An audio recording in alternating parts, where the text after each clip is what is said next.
La saison régulière de Ligue 1, c'est presque terminé. Il reste encore un barrage d'accession entre Saint-Etienne et Nice, mais il est temps de faire un bilan, club par club, équipe par équipe, au crible. Mais avant ça, générique. Bonsoir, bonjour à toutes et à tous, bienvenue sur la causerie. Très heureux de vous retrouver aujourd'hui pour le traditionnel bilan de fin de saison de Ligue 1. C'est vrai qu'on était un petit peu absent sur les dernières journées avec un manque de temps, c'était assez compliqué. On va revoir la formule pour la saison prochaine, mais en attendant, on se retrouve pour le traditionnel bilan de fin de saison, équipe par équipe, une par une, dans une tier list qu'on va classer tranquillement. Vous connaissez la recette, ça fait 3 ans qu'on fait ça. Ligue 1, Ligue 2, Top 14, Pro D2, tout le monde y passe. Et ben, c'est à la Ligue 1 de débuter cette grande série de bilans post-exercice 2025-2026. On va pouvoir s'attaquer tranquillement à ce long bilan avec Melvin qui est là. Comment il va? Toujours un plaisir.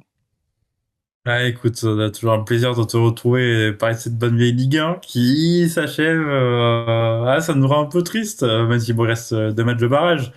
Mais oui, Ligue 1, alors autant l'année dernière, c'était légitime de flinguer DAZN, autant le Ligue 1 Plus, je trouve, en termes diffuseurs, c'est quand même l'une des satisfactions de la saison. Moi, j'ai pris beaucoup de plaisir sur cette plateforme.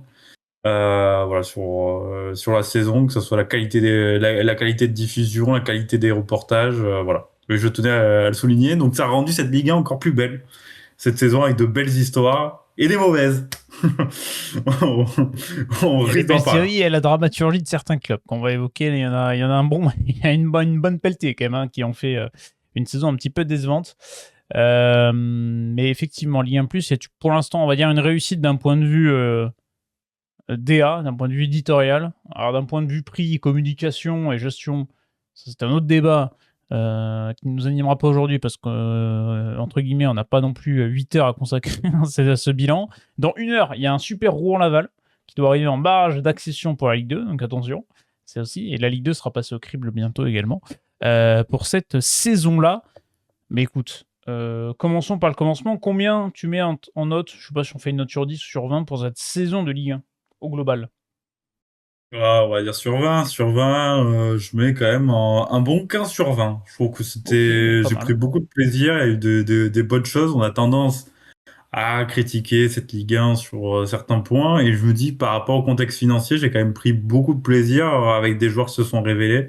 Donc voilà, un 15 sur 20 pour cette Ligue 1 2025-2026. Moi, j'enlèverai un ou deux petits points. Allez, je vais mettre 13,5. J'ai enlevé un point et demi. Pour le fait qu'il y a, je trouve, beaucoup de nivellement par le bas quand même sur ce classement de Ligue 1 à la fin de saison, en témoin de la dernière journée. Et par contre, ce que j'ai bien aimé, c'est que la stabilité, finalement, a fonctionné.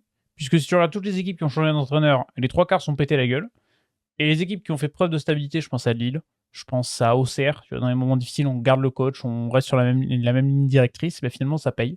Donc, je suis plutôt content. Parce que bon, les changements d'entraîneur, ça va 5 minutes. Hein, c'est un bon fusible à faire sauter, c'est facile. Mais ça marche pas tout le temps. Sachant que le club qui a changé le plus de fois d'entraîneur cette saison est relégué à pas de couture. Donc, Effectivement. Ça s'est pas super bien passé. Bah, écoutez, on va attaquer cette tier list avec, en premier lieu, déjà, la tier list. Hein, voilà, vous avez les catégories grandiose, très bonne saison, conforme aux attentes, décevant et catastrophique. On a la liste de clubs en bas qui défilera au fur et à mesure tranquillement de cette vidéo. Je vais essayer de chapitrer les parties par club, comme ça vous pourrez aller voir le club qui vous arrange. Sinon, vous pouvez rester, prendre un café, un croissant et bouffer dans cette tier list pour votre plus grand plaisir. Avant tout, évidemment, vous pouvez vous abonner, faire votre tier list également dans les commentaires, ça nous fait plaisir. C'est quelque chose qui est un exercice qu'on aime bien, que vous aimez bien aussi, je pense, et donc ça peut être très sympathique de faire ça. Avant de t'attaquer la tier list, un point de vue classement quand même, je l'ai sous les yeux, voir le classement complet. Vous connaissez la page Transfer Market, ça c'est la classique sheet qu'on utilise toutes les saisons. Le Paris Saint-Germain est champion avec 6 points d'avance sur le Racing Club de Lens. Lille complète le podium. Il est bon d'être un club des Hauts-de-France. Lyon, 4e, 60 points, surprenant Olympique Lyonnais. Olympique de Marseille finira finalement européen en Europa League, 59 points, 5e. Rennes attendra savoir si c'est la conférence ou l'Europa League après la 6e place, car il y a forcément cette finale de Coupe de France qui sera suivie et qui sera très suivie par les Monégasques également 7e. Dans la charrette, Metz, Nantes, Nice barragiste, Auxerre se sauve, Le Havre se sauve, Angers se sauve. Et on a un ventre mou avec Lorient, Toulouse, le Paris FC, Brest et Angers. Voilà pour ce classement de Ligue 1 qu'on connaît. et qui nous a offert quand même quelques surprises et du suspense jusqu'à la fin du championnat. Bref, tier list, premier client de cette tier list, et bien on va commencer. Alors c'est absolument pas dans l'ordre du classement ou quoi, j'ai juste foutu les logos sur la tier list et ça nous a mis ça. C'est le SCO d'Angers. C'est le SCO d'Angers qui va débuter cette saison, une saison sous le coup de forcément de l'austérité du côté d'Angers. Les moyens ne sont pas extensibles, on est sur l'un des plus petits budgets de Ligue 1, je crois le plus petit budget de Ligue 1 avec le hack. Et le SCO d'Angers, mine de rien, qui a réalisé alors une saison en 2 temps, mais qui valide son objectif principal, c'est-à-dire le maintien. 13e place pour les Angevins, 36 points, un maintien acquis assez tôt, finalement, dans la saison, notamment grâce à une première partie d'exercice extrêmement réussie et extrêmement plaisante à suivre pour les hommes d'Alexandre Dujeu, qui a fait un gros travail sur ce point de vue-là. Il y a eu une deuxième partie de saison, on va dire, un petit peu en roue libre, hein, parce que les mecs n'ont gagné qu'un match depuis le 15 février. Donc on est quand même de la 22e journée à la 34e journée sur 12 journées, une seule victoire. C'était contre Nantes. C'est la victoire qui permet, entre guillemets, de t'assurer le maintien. Mais Angers, forcément, à l'hiver, a perdu Sidiki Cherif, a perdu notamment Imad Abdelli. Et ça, on l'a ressenti dans le jeu. Mais globalement, c'est une saison réussie par le SCO, parce que quand tu vois les moyens déployés et l'effectif, l'objectif maintien est acquis.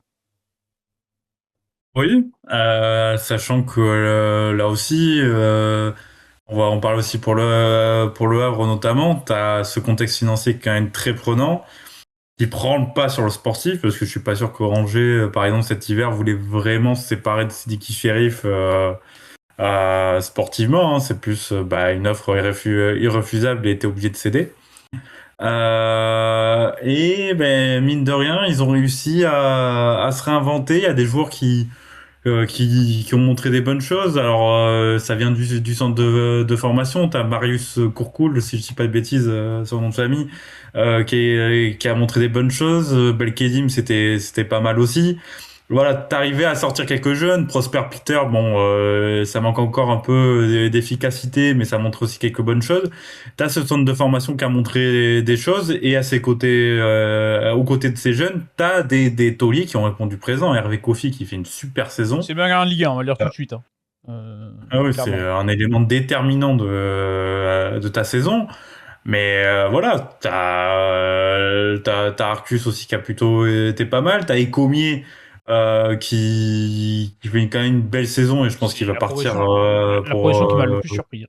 Parce que pour l'avoir vu au Girondin, pour avoir joué avec lui, je vous rappelle, j'ai joué avec lui. Et 3 matchs à mon ça, avec lui. Je tiens à le dire, on n'a pas la même carrière par contre. Mais grosse progression. C'est toi qui lui a tout appris. Oh, je suis pas sûr. Vu la qualité de mes pieds, je suis pas sûr. Mais voilà, mais ce qu'Angers a montré, voilà, alors t'as un fond de jeu qui était bon, un peu balbutiant surtout en seconde partie de saison. Tu sens vraiment que les pertes de l'hiver ont fait très mal. Mais pourtant, voilà, en termes d'état d'esprit, pour moi, c'est l'équipe qui a été la plus régulière. C'est-à-dire, j'ai pas vu non plus un match où ils ont complètement craqué sur l'état d'esprit. Ils étaient plus là.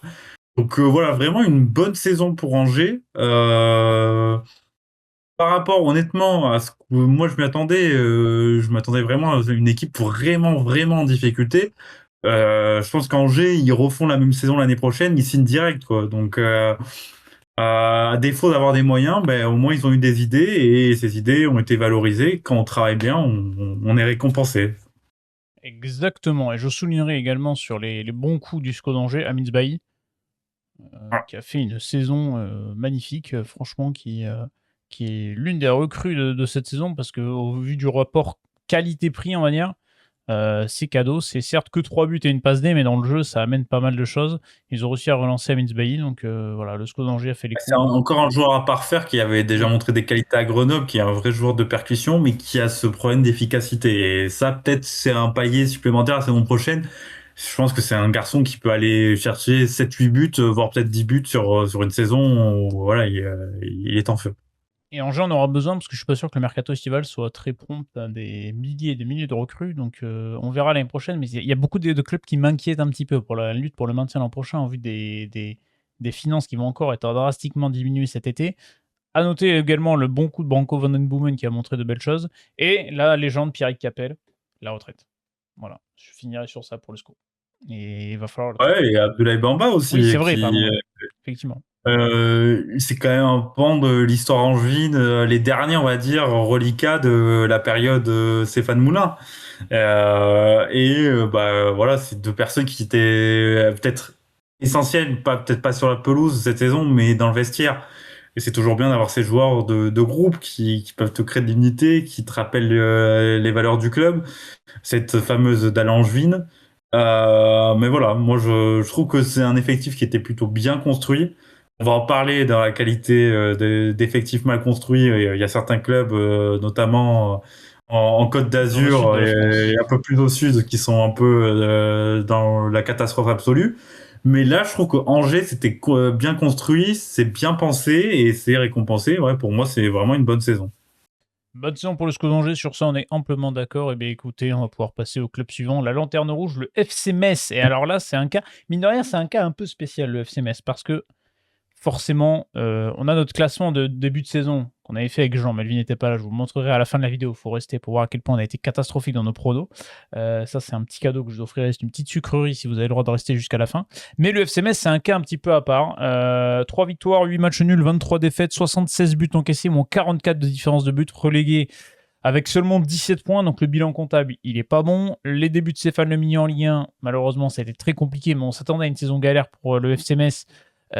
Parce que les moyens et l'effectif étaient franchement pas flamboyants. Le FC Metz sont des meilleures équipes en Ligue 2 qu'en Ligue 1. Benoît Tavenot est arrivé. Très honnêtement, je m'attendais pas à grand chose et il y a eu du jeu. Ça, c'est faut le signaler. Il y a quand même eu un peu de jeu du côté de Metz, mais ça n'a pas gagné un seul match. Et vous le voyez sur le classement tout au long de la saison. Metz n'a pas été 18e, genre 5 journées. Voilà. Sinon, tout le reste de la saison, ça a été 18e. Ça fait 29 journées à la place de Lanterne Rouge. C'est une descente, entre guillemets, logique, préparée. Mais il y a des éléments, je trouve, à se mettre sous la dent. Il y a des jeunes qu'on a vus en fin de saison, à l'image de Nathan Bala, qui a été excellent. Tia Juillet a fait une très très bonne saison. Donc voilà, il y a des choses à se mettre quand même sous la dent pour préparer la nouvelle saison du FC Metz. Malheureusement, on s'y attendait un petit peu que Metz fasse le yo-yo, l'ascenseur. Maintenant, voilà, tu gagnes que 3 matchs cette saison, c'est trop faible et on s'y attendait, quoi. Ouais, bah, tout est écrit, hein, malheureusement pour FC Metz. Ça fait plusieurs saisons que c'est malheureusement le cas. C'est-à-dire que tu remontes, t'as un effectif qui s'affaiblit étonnamment, alors que bah, tu montes en Ligue 1, donc tu es censé renforcer ton effectif puisque tu montes d'une division et donc le niveau de compétition augmente.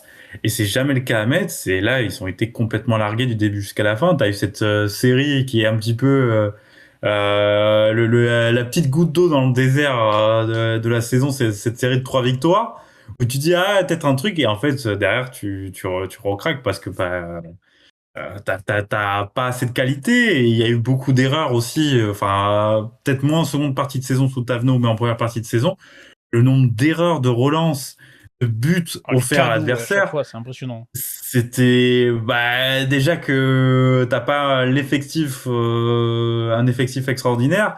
Si en plus tu donnes des buts à l'adversaire, c'est quasiment impossible et enfin t'as aucune logique sportive. Je pense à Brian Maggio, là j'ai vu qu'il avait été transféré à Aston Villa.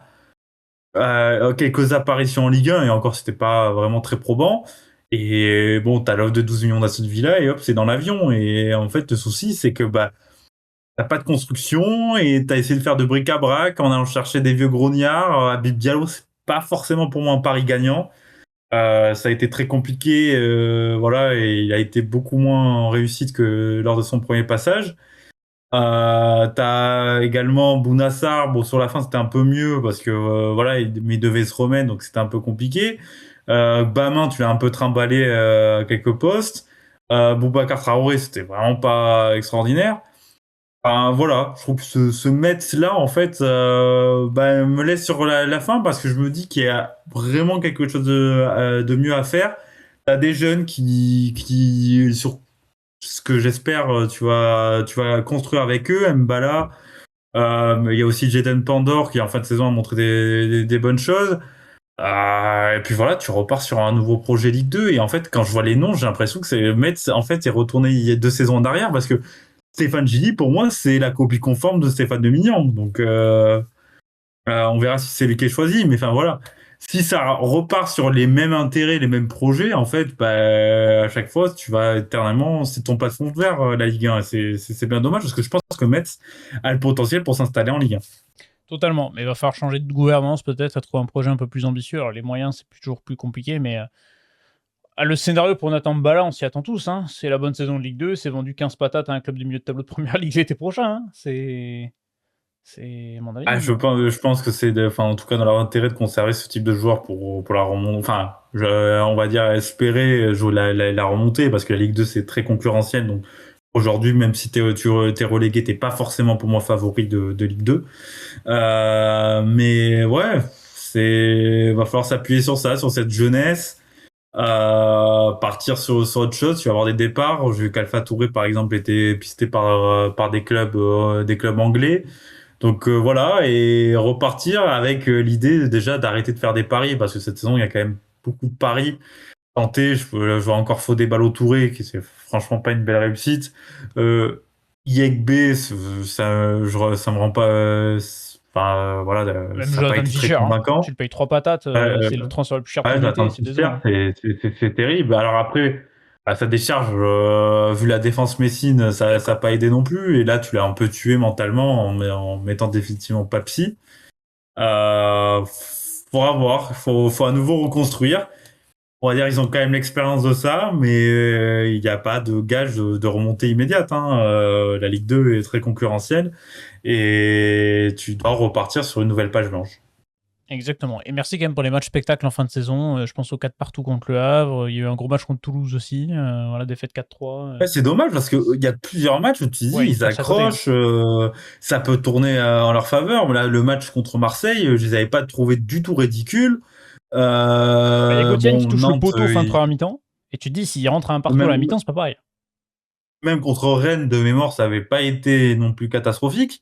Bah, il y a eu quand même des bonnes choses sur le jeu. On va parler tout à l'heure de Nantes. Nantes, quasiment, tu peux rien te raccrocher. Et là, tu te dis, dans le jeu, en fait, il y avait quelque chose. Mais ton effectif était bien trop faible par rapport à la Ligue 1. Et sur la durée, ben, c'est pas possible.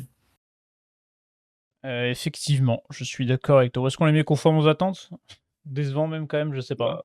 Bah, je mettrais quand même catastrophique dans la Ah mesure où ouais? t'es à 3 victoires. Oui, c'est vrai, je suis Ouais, d'accord t'es avec toi. quand C'est même vrai à qu'il y a 3 3 victoires. victoires dans la saison, C'est vrai. quoi. 3 victoires en 34 matchs. Et, C'est vrai que c'est tu assez descends avec 17 points, catastrophique. quoi. Mais Je crois que t'as 4 victoires toutes compétitions bah confondues oui, t'as une avec victoire en Coupe de un France. 16e de finale de Coupe de Il me France. semble contre Bischheim, je crois que c'était. Si j'ai pas de conneries, mais j'en ai. Voilà. Donc, quand même, Je suis d'accord.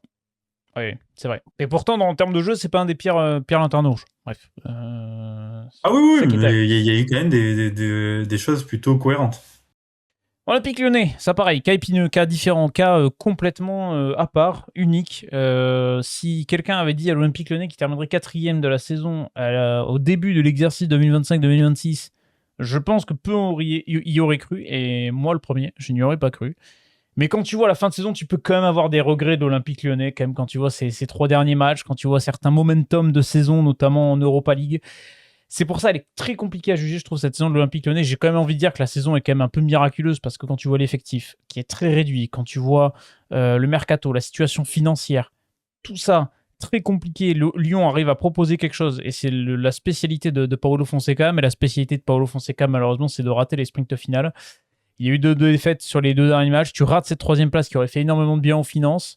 Mais quand même, il y a vraiment des choses. J'ai envie de mettre en lumière quand même les choses positives du côté de l'Olympique Lyonnais avec un effectif qui était court, des idées sur le mercato. Voilà, quand vous n'avez pas beaucoup d'argent, vous montrez que vous pouvez avoir des idées. Et Lyon l'a montré. Dominique Greif, excellente pioche. Ruben Kluivert, alors celle-là, je ne l'aurais pas vu venir parce que j'y croyais zéro. Et finalement, il s'est avéré qu'il a trouvé son poste. Tyler Morton, super pioche.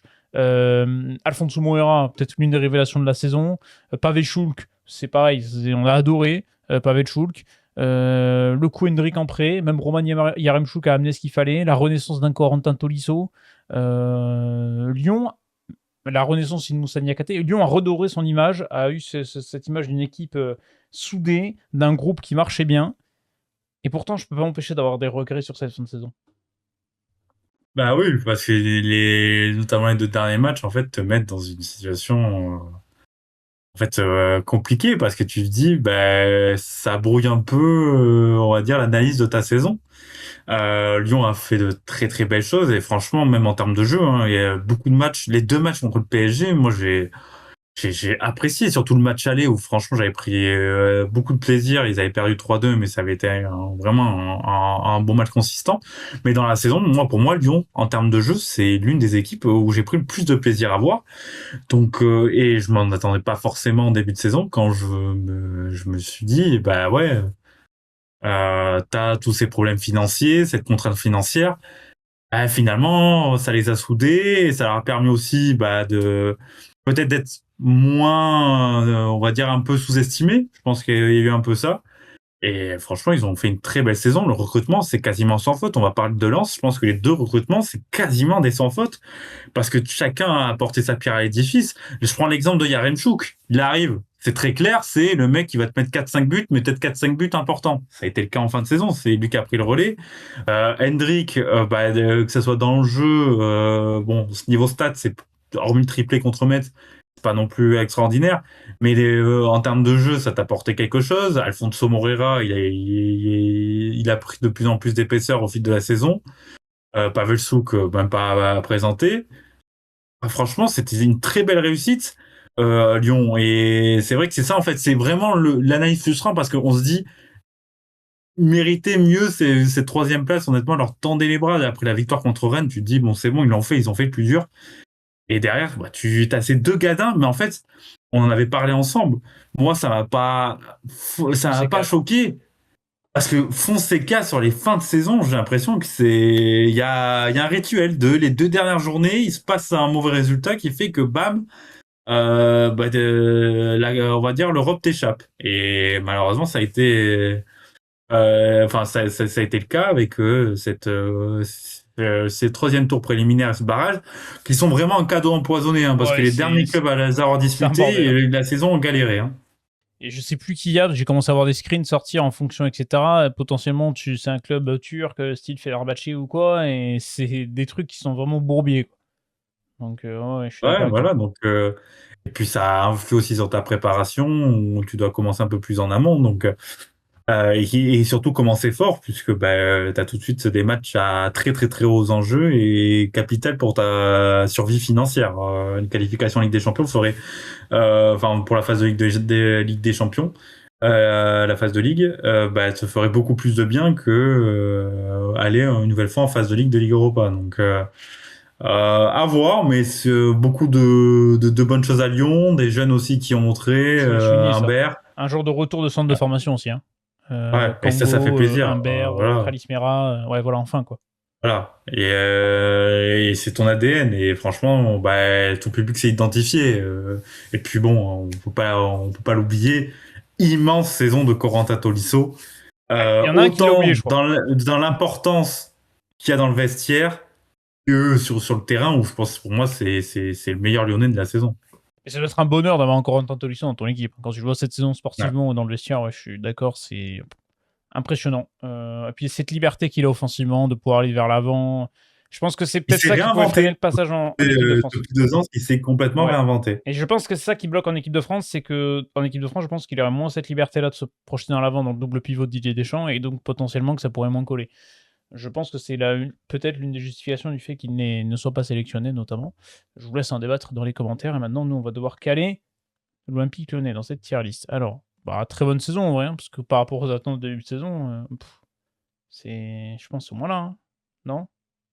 Ouais, moi, c'est très bonne saison. Voilà, la catégorie grandiose, honnêtement, ils S'il sont pas ratait pas loin le de la split de catégorie finale grandiose. et qu'il finissait 3ème, c'était grandiose, mais Ouais, vraiment très très bonne saison. Franchement, à aucun moment on aurait pu penser qu'il pourrait arriver à ce niveau-là. allez, on va passer au grandiose dans l'autre sens, Strasbourg. Alors là, je vous le dis, qu'est-ce que j'ai. Je trouve la seconde partie strasbourgeoise, mais décevante et tellement scandaleuse. Le Racing Club de Strasbourg termine 8ème, n'aura pas de Coupe d'Europe l'an prochain, a fait all-in sur la Conference League, malheureusement s'est incliné en demi-finale face au Rayo Vallecano. Et je trouve que la seconde partie de Strasbourg... Alors Strasbourg, c'est simple. Chaque hiver, vous regardez chaque saison, chaque hiver depuis 4 ans, les mecs au mois de novembre, ils sont en claquettes, ils partent à Noël. Donc ils font une partie de saison, un mois de novembre catastrophique. Départ de Rossignol, arrivée de Gary O'Neill, ok. Mais alors Strasbourg, entre le 22 novembre 2025 et le 15 mars 2026, c'est 3 victoires en Ligue 1. C'est un gouffre total. Alors sur la fin de saison, tu te sors un peu les doigts sur certains matchs. Tu vas gagner, mais tu gagnes contre Nantes, tu gagnes contre Nice, tu gagnes contre Brest, qui jouent plus rien, qui sont cuits complets, qui sont à l'agonie. Tu as ce match fou contre Monaco à la dernière journée. Mais je suis désolé, moi, quand cet effectif-là, quand tu vois que la situation financière en France est telle en Ligue 1, que tu dépenses 118 plaques sur le mercato, que tu as un effectif, certes, qui est jeune, mais qui est quand même assez pléthorique quand tu vois certains effectifs de Ligue 1 à l'image de l'Olympique Lyonnais, et que tu n'arrives pas à finir même à la lutte pour le top 5, moi, je trouve ça scandaleux. Ouais, je suis tout à fait ton avis. Et puis en fait, t'as un peu ce côté indolore, je trouvais, de la direction, un truc comme ça, en me disant, oh, bah, finalement, c'est plutôt une bonne saison, on est dans le top 10. Bah, c'était pas l'objectif. L'objectif, c'était d'aller accrocher l'Europe. Et t'avais un effectif pour accrocher l'Europe, hein. Très clairement, Strasbourg, sur le papier, a un très bel effectif. Mais en fait, dans la saison, tu as encore vu on va dire, les limites de ta multipropriété. Tu as eu plusieurs affaires. Déjà, l'épisode du transfert précoce d'Emmanuel Emega qui pose avec le Toute la Bayern saison, Chelsea la en début de communication saison. d'Emmanuel Emega, mais Voilà. achetez-lui un community manager par pitié, quoi. Voilà, donc tu as ce côté-là. Et puis derrière, en fait, tu as l'épisode aussi Liam Rosenior qui a fait beaucoup de mal à Strasbourg. Ce départ où le mec te crée un faux suspense en disant ah non, enfin, entre guillemets, c'est pas d'actualité, ou en tout cas, il n'y a pas de négociation. Finalement, il part. Et en plus, il te fait la conférence de presse où il te dit que Strasbourg devrait être fier que son entraîneur va à Chelsea. Ah, bah non, ça marche pas comme ça, et heureusement. Et en fait, c'est dommage parce que t'as un peu Gary O'Neill, et je pense que ça aurait été n'importe qui d'autre, c'est pareil.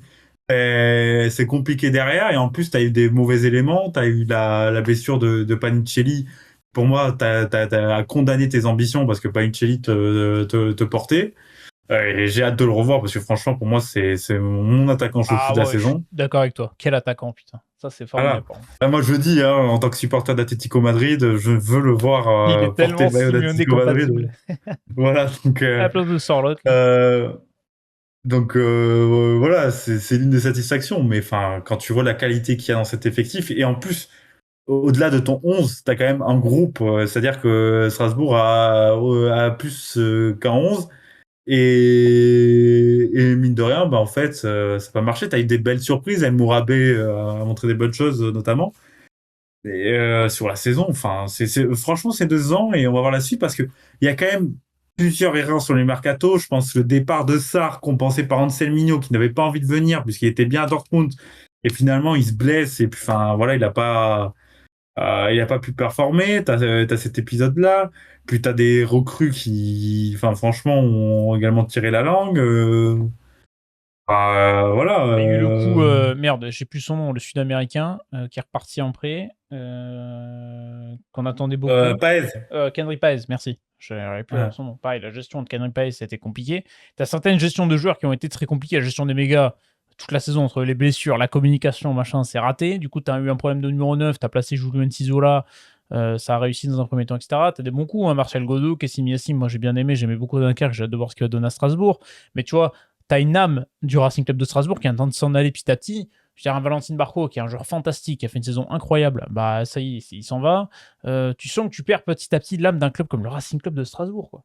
Et c'est quand même dommage. C'est devenu totalement. Alors, je comprends l'impératif économique, hein, mais là, aujourd'hui, très clairement, c'est office d'équipe réserve de Chelsea. C'est la pouponnière, c'est-à-dire qu'on t'envoie des jeunes talents.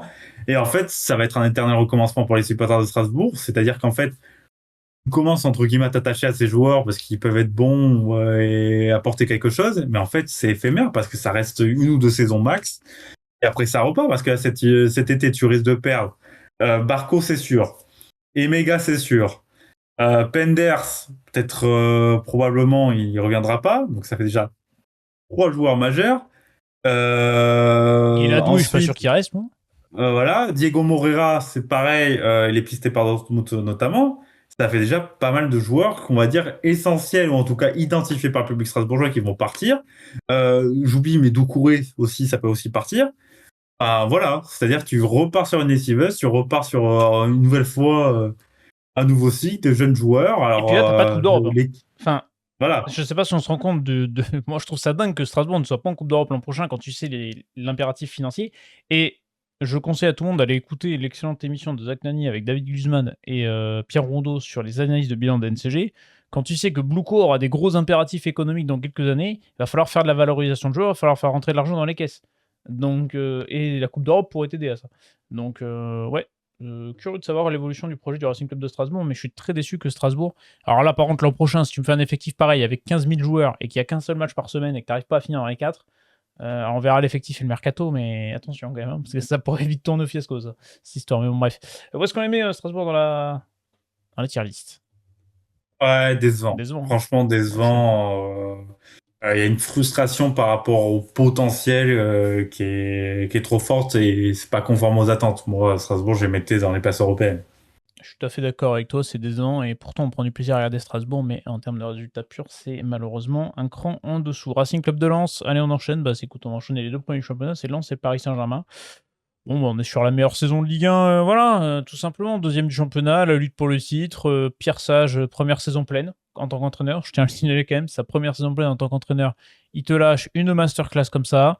C'est un club qui bosse extrêmement bien. C'est une équipe qui est plaisante à voir jouer au football. C'est un club qui travaille bien, qui est sain, qui a anticipé les pertes financières liées au droit TV, qui révèle des joueurs, qui a un mélange d'alliage de jeunes et de joueurs plus expérimentés à la relance.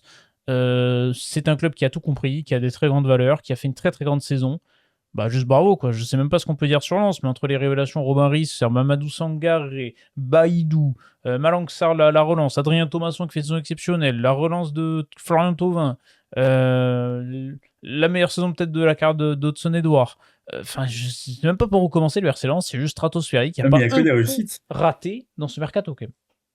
C'est ça, il y a que des réussites quasiment et Allez, en fait, Aïdara t'as peut-être. tout qui a Ouais. marché. Aïdara, mais je pense qu'ils peuvent le préparer pour après.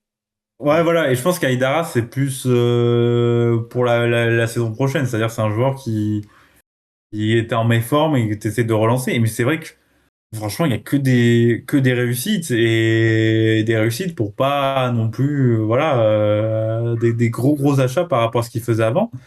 Voilà, moi, j'ai aimé ce lance-là. Franchement, de la première à la dernière journée, t'as pris un plaisir monstre. C'est-à-dire, t'es attaché à cette équipe, à ses valeurs, ses compatibilités. Et c'est cool, quoi. Tu te dis, Florian Thauvin, à aucun moment tu te dis, Florian Ah, Thauvin saison de va Florent signer à Thauvin. Lens. On était à la sortie de la saison avec Wilsty, tu te dis, jamais Thauvin va signer à Lens. Et finalement, on peut y signer. Les cas a fait un travail monstrueux. Pierre Sage l'a magnifié avec brio. Et franchement, moi, là, on y est. Hein. Là, c'est saison grandiose pour moi. Hein. Ah oui, Vraiment, non, mais c'est là, total. Hein. voilà. Là, c'est total, et je sais pas ce qu'on pourrait rajouter. Je pense que tout le monde a tout dit sur le RC Lens. On sait que niveau de la masse salariale, ils vont pas pouvoir s'aligner sur certaines offres. Je pense déjà au départ d'Adrien Thomasson vers le Stade Rennais, c'est acté. Et voilà, on sait qu'il y a des joueurs qui vont peut-être partir. Il y a des joueurs qui vont aller disputer une Coupe du Monde, qui vont peut-être pouvoir se valoriser aussi. Et ça va jouer. On va voir comment va évoluer le mercato. Tu as quand même la Ligue des Champions aussi à aller jouer la saison prochaine. Donc très très curieux de l'évolution du projet du Racing Club de Lens. La saison, elle est exceptionnelle. On va peut-être être rapide dessus parce que forcément, il n'y a pas grand-chose à dire tellement que c'était parfait. Bravo. Et puis, Même voilà. des joueurs, je pense à Alan Saint-Maximin, où je lui dis, bon, alors, fallait chercher, je me dis, mais c'était pas un si bon coup. Finalement, il t'a montré sur quelques matchs que, bon, Ah il a ouais, toujours ce le coup niveau d'un. et à ce côté percussion, et voilà. Franchement, voilà, Lens, c'est vraiment grandiose. Et dans Honnêtement, la immense travail. communication, parce qu'on n'a pas. Et on parlera de la Voilà. communication de certains entraîneurs par la suite, là, quand je vois certains clubs arriver. La communication de Pierre Sage tout au long de la saison, moi, je l'ai trouvé impeccable, que ce soit envers les médias, que ce soit envers les situations qu'on leur a imposées, entre guillemets, par exemple sur ce report de match avec le Paris Saint-Germain, etc. Par rapport à ses joueurs, tu as le match, c'est quoi? C'est le match à Brest, où ils font une première mi-temps, ils sont menés 3-0, ils reviennent à 3-3, limite ils peuvent le gagner le match, mais tu perds des points bêtes. Et il a dit, ouais, c'est bon, ça suffit, on va arrêter, machin. Il a commencé à les recadrer un petit peu. D'ailleurs, il met une autre équipe B contre Lyon ce week-end, ils en mettent 4. Enfin, tu vois, dans sa communication, elle a été nickel. Il y a eu un bon mix entre de la défense de ses joueurs, de son groupe, de son club, et aussi quand il fallait mettre un peu de taquet, on l'a mis. Il y a des entraîneurs qui auraient dû s'en inspirer, je pense, plutôt à la saison. J'évoquerai un club du sud de la France. Et même, j'ai trouvé dans sa communication de challenger au titre, c'est-à-dire qu'il fermait pas la porte, mais il était pas, on va dire, dans le sens de dire ah non, nous on vise la deuxième place, PSG hors de portée, tout. Là, entrouvert la porte, sans trop dire on va jouer le titre, parce que ça aurait, voilà, on aurait pu le reprocher derrière. Mais franchement, voilà, j'ai trouvé que la communication du challenger mesuré, parce qu'il voilà, il y a quand même une classe d'écart en termes de financier entre les deux formations. Mais enfin voilà, moi j'ai adoré, mais en fait dès le début de saison avec ces vidéos de présentation de recrutement, en fait tout a été Et fait dans la pour com, que ils sont très très forts. Mais voilà, il me semble qu'ils étaient allés franchement chercher le mec. c'était Ça fait quelques saisons qu'ils avaient pris le mec du Stade de Reims, parce qu'à l'époque, je me rappelle, le Stade de Reims avait un très très bon pôle communication, et il me semble que c'est lui qui est désormais au Racing Club de Lens depuis quelques saisons. Et sur les réseaux sociaux, c'est très très fort. Hein. Très très très fort. Bravo. Dans tous les compartiments du club, ça bosse. Paris Saint-Germain, champion. Là, j'ai envie de dire bravo Lucien Riquet, hein, parce que alors, la gestion du championnat du Paris Saint-Germain, où ils t'ont fait croire qu'il y avait un suspense. Hein. Les mecs ont joué avec le frein à main toute la saison. Il y a eu 2-3 matchs où tu sens qu'ils ont mis la seconde. Ils ont envoyé, ils ont dit non, on est les plus forts, ça bouge pas. La relance de joueurs, Warren Zaïre-Emery, bravo, parce que il est au fond du trou. Et Luis Enrique a réussi à parfaitement le relancer. Il y a eu Matvei Safonov qui s'est affirmé en tant que gardien numéro 1. T'as fait tourner ton effectif. Marquinhos, il a quasiment pas joué de toute la saison. Ousmane Dembélé, pareil, même s'il y a eu les blessures, a été beaucoup préservé en championnat. T'as permis de donner du temps de jeu à des gars comme Bradley Barcola qui en avait un petit peu moins. Et ça a permis de se développer, de marquer des buts et de faire ses stats. La saison du Paris Saint-Germain, c'est une saison de gestion en Ligue 1. On sait que la Ligue des Champions est le principal objectif. Tu as l'occasion d'en gagner une deuxième le 30 mai prochain face à Arsenal. Bah franchement, j'ai rien à dire sur la gestion de Lucien Riquet. Paris Saint-Germain, elle est nickel sur cette saison en Ligue 1. ouais, et saison quand même pas simple avec ce mondial des clubs qui fait que enfin Oh oui, putain. t'as pas eu de en 2 ans. allez, voilà, t'as eu peu de repos et enfin, finalement t'as réussi à passer les écueils, sachant que t'avais quand même un niveau de compétition peut-être plus relevé que l'année dernière parce que Lens quand même t'es venu titiller par sa régularité. Et finalement, bah, ils ont géré avec brio cette saison, le Paris Saint-Germain. Moi, j'ai beaucoup apprécié. Encore une fois, enfin, Luis Enrique a montré que il avait une vraie maîtrise de son effectif. Il t'a lancé à un moment donné quelques jeunes, puis ensuite il a repositionné. Là, j'ai l'image de cette fin de saison avec Beraldo au milieu défensif et tu te dis, bah en fait, c'est pas si con cette idée. Tu te dis, c'est le seul entraîneur qui peut te mettre n'importe quel joueur à n'importe quel poste et finalement il arrive. Ouais.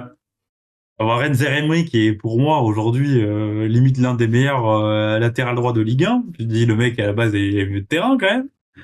Donc franchement saison plus que réussie pour le PSG. Voilà, ils sont allés chercher le titre sans griller leur énergie en Ligue des Champions en gérant toutes les compétitions. Hormis la Coupe de France où il y a eu ce petit gadin contre Paris FC. Mais franchement voilà, bravo PSG, champion. Méritants, voilà, qui ont essayé de. Belle remise de trophée, ça aussi. Ça, c'était la Coupe Intersport, là, c'est ça? Et c'est le trophée de tournoi estival de fin de saison. C'est le plateau U17, U14 là, de Saint-Pé-sur-Nivelle. Je sais pas. Bref, ça, c'est encore la gestion de la LFP qui. Alors, pour le coup, cette saison de la LFP, elle est catastrophique. Mais bon, bref, c'est un autre débat. Ouais. J'ai envie de dire, très bonne saison. Parce que bon. Je suis d'accord.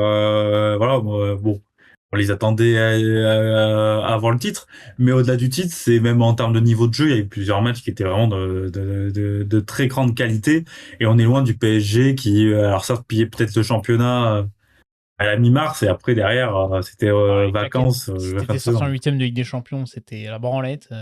Je n'oublierai jamais ce match contre les Girondins de Bordeaux que je supporte et qui me font souffrir chaque saison. Ce match post-élimination Real Madrid contre les Girondins où ils mettent un 3-0 dans un stade mort. Mais c'est un match, si vous voulez faire la sieste, si vous avez des problèmes de sommeil, etc., foutez-vous ce match.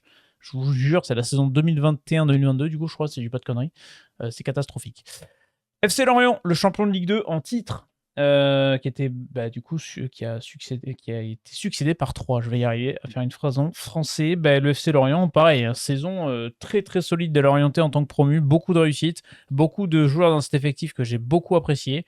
On attendait Olivier Pantaloni en se disant ok, saison complète en Ligue 1, est-ce qu'il va pouvoir passer ce cap, est-ce qu'il va pouvoir nous réussir une petite folie. Lorient termine 9e en attendant le résultat entériné de la rencontre de Toulouse, potentiellement 10e, mais c'est quand même une saison très solide pour les Lorientais avec beaucoup de révélations dans cette équipe. Franchement, on attendait certains jeunes, on attendait certains joueurs et ça a été très solide. Belle perf à domicile, il me semble, parce qu'ils font quand même des performances. Alors, excepté ce début de série, le début de saison contre Lille, là où tu prends 7-1 à domicile, ça fait mal.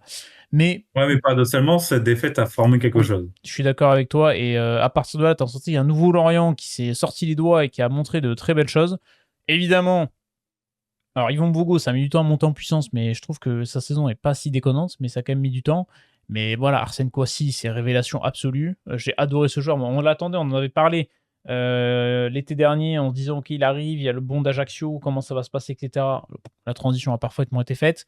Arthur Avom, moi j'ai beaucoup aimé. J'ai beaucoup aimé même tu vois, le rôle de Noah Kadiou dans cet effectif. Pablo Pagis, forcément, qui a fait une saison assez exceptionnelle, qui est pisté par le RC Lens. On ne sait pas si ça va rester. La renaissance de Bamba Dieng, ça, si on m'avait dit que Ah Bamba oui, Dieng allait celle-là. retrouver le haut niveau comme ça, lui qui a annoncé son départ, franchement, bravo. On évoquait le FC Lorient en début de saison en se disant, ok, est-ce qu'il y a peut-être un problème offensivement de numéro 9, etc. Ils ont trouvé Bamba Dieng.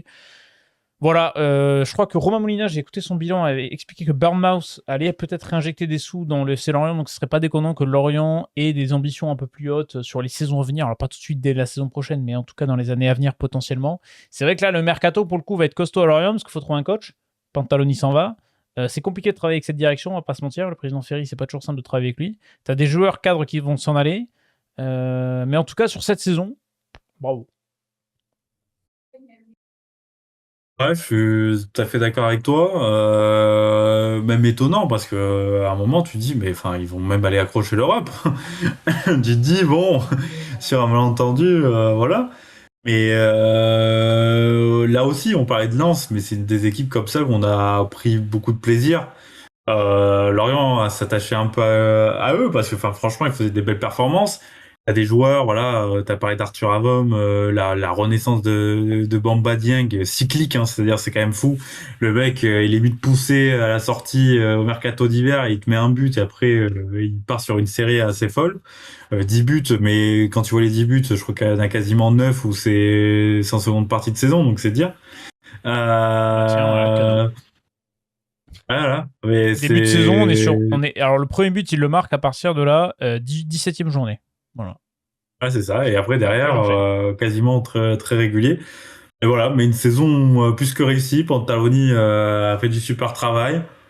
A su amener ce groupe à maximiser les forces de ce groupe. Parce que sur le papier, l'effectif, il y a quand même pas mal d'éléments qui étaient avec lui en Ligue 2.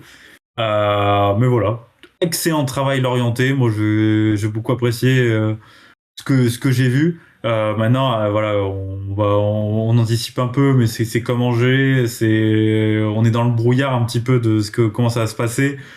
De ce que j'ai compris, il va y avoir quand même une grosse lessiveuse avec beaucoup de joueurs qui vont partir cet été, non des moindres. Voilà, certainement Kouassi, peut-être Avom, Pagis. Bon, Badieng c'est confirmé, mais voilà, tu vas devoir reconstruire, voir avec qui comme coach. Bon, la priorité semble être Wistil. On verra le projet, mais ouais, pour une première saison, pour une première saison de retour en Ligue 1, Lorient a fait le boulot. A fait le boulot. Bonne saison pour Lorient. Comme Angers. Ouais, bonne saison. Voilà. Bon, on passe à la JOCR, qui finalement n'est plus barragiste. Ça y est, la JOCR se sauve. Christophe Pellissier s'est sauvé à chaque fois qu'il a commencé une saison de Ligue 1. Et il a à nouveau réussi cet objectif de sauver la JA. Ça s'est joué à l'avant-dernière journée. Et grâce à 3 victoires consécutives sur les 3 dernières journées pour la JOCR. Bravo. Ça a été une saison compliquée, notamment avec un souci d'efficacité offensive. Ça a été le leitmotiv toute la saison. C'est que OCR produisait un jeu sublime, mais n'a absolument jamais arrivé à marquer des buts. Finalement, ils ont réussi sur les 3 dernières journées à en inscrire 4 et 3, 7. Donc ça a fait du bien parce que ça a permis de gagner 3 victoires importantes et de se sauver, passer devant Nice, notamment dans cette confrontation à l'avant-dernière journée qui était capitale pour les Auxerrois. Et j'ai envie de mettre en exergue pour la GOCR, hormis le travail monstrueux de Christophe Pellissier, franchement bravo. La saison de la Cincinnati qui est juste parce qu'entre la GOCR inefficace au possible et Dudy, peut-être des fois il part en sélection pour changer un peu l'esprit, changer un peu la tête de la lutte pour le maintien, paf, Tom Saint-Fiet. Et là, mon gars, c'est tu touches 3 billes par match et tu le bats comme un salaud. Donc franchement, Racine Sissoko, bravo. Lui qui devait partir de la JOCR l'été dernier pour aller au RC Lens, mine de rien, il a quand même un état d'esprit irréprochable. 12 buts, 4 passes D en 32 apparitions avec la JA. Il va sûrement, je pense, quitter le club cet été. Voilà, il y a eu des joueurs très intéressants. Kevin Dano, un peu plus irrégulier, mais toujours assez intéressant. Jadon Mensah, pareil. J'ai bien aimé la saison de Donovan Léon. J'ai beaucoup aimé l'intérim aussi de Théo de Persin, que j'ai trouvé très intéressant. Mais voilà, pour la JA, on est sur une bonne saison parce que le maintien est acquis. Mais ça a été compliqué quand même. Ça a été laborieux sur certains points. Ouais, mais là aussi, une équipe très attachante. On avait envie qu'Auxerre se maintienne, pas qu'on n'aime pas les autres clubs ou quoi que ce soit, mais Auxerre avait une belle histoire et on voyait dans le jeu, même en première partie de saison, tu disais, franchement, cette équipe, elle a largement les moyens de se maintenir, mais t'avais ce problème d'efficacité monstrueux et sur la fin de saison, t'as réussi à aller chercher. Je pense que le déclic est intervenu peut-être la victoire 3-0 contre Brest, mine de rien.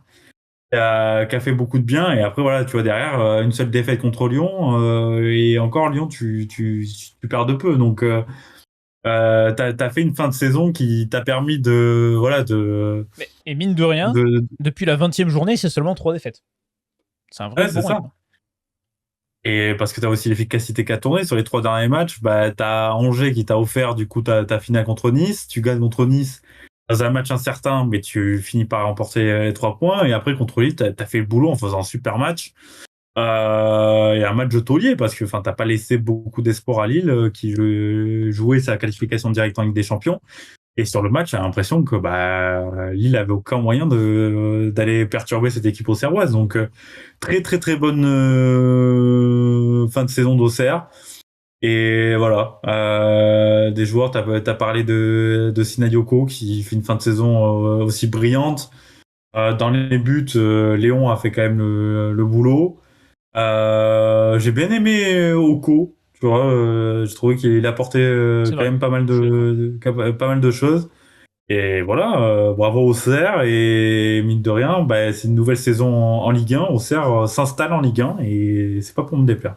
C'est que je suis très content aussi. Alors, est-ce que Pélissier va réussir? Parce que ça reste le bordel en interne, hein, quand même. On est en train de dresser les bons trucs, mais en interne, ça reste quand même un sacré bourbier. Venti ou Pélissier, je ne sais pas lequel des deux va rester. J'ai plus d'avis de garder Pélissier, moi, si j'étais la JOCR, mais je ne suis pas la JOCR. À voir où Pélissier peut rebondir. Je serais très curieux de le voir dans un club un peu plus, entre guillemets, avec des moyens un peu plus importants, parce que c'est un top club, un top entraîneur de Ligue 1, et il fait partie de cette nouvelle génération de coach qui est très appréciable à regarder. Où est-ce qu'on met la JA conforme aux attentes? Pour le maintien, ouais, conforme. Alors, cette saison fait que tu diras, c'est magnifique, mais bon, voilà.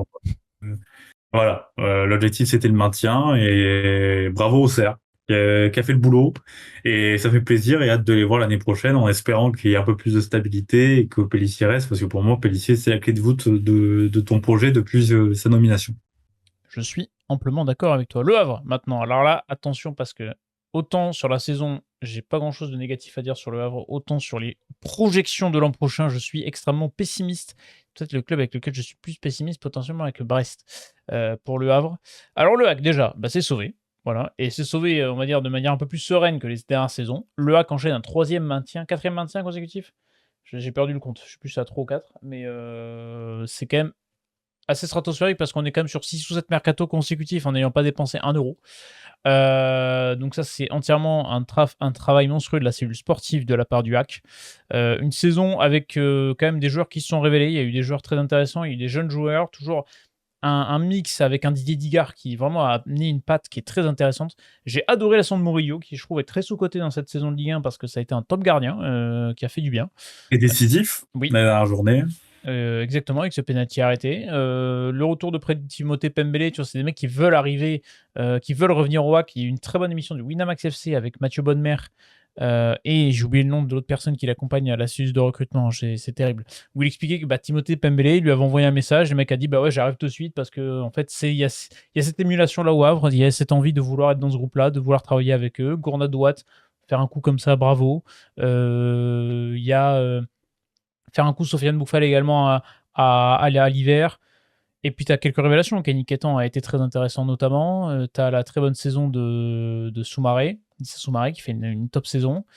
Voilà, il y a eu des coups un peu plus ratés. Anis Samata a mis du temps à trouver le chemin défilé, mais il a fini par le trouver. Et c'est une saison qui réussit du côté du HAC, quoi. Quand on voit les moyens, moi je suis fasciné. Mathieu Bonnemer, avec 3 bouts de ficelle, a arrêté de monter une équipe qui se maintient en Ligue 1, quoi. Ouais, et mine de rien, cette saison, t'obtiens ton maintien un peu plus sereinement. Alors que c'était pas gagné au départ parce que ton effectif en termes de qualité c'était même un peu appauvri.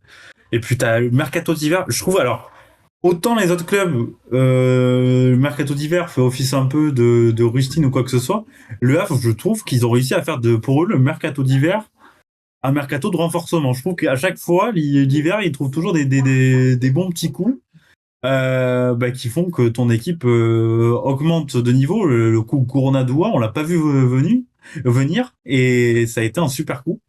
Au milieu de Comme terrain, l'an il y a passé où ils Buffon font aussi. Hein, Mwanga. L'an passé, ils font pareil, ils font Mwanga qui fait une super seconde partie de saison. Ouais, Ça, non, ils font plusieurs prêts, ils font plusieurs prêts ça et marche très bien, quoi.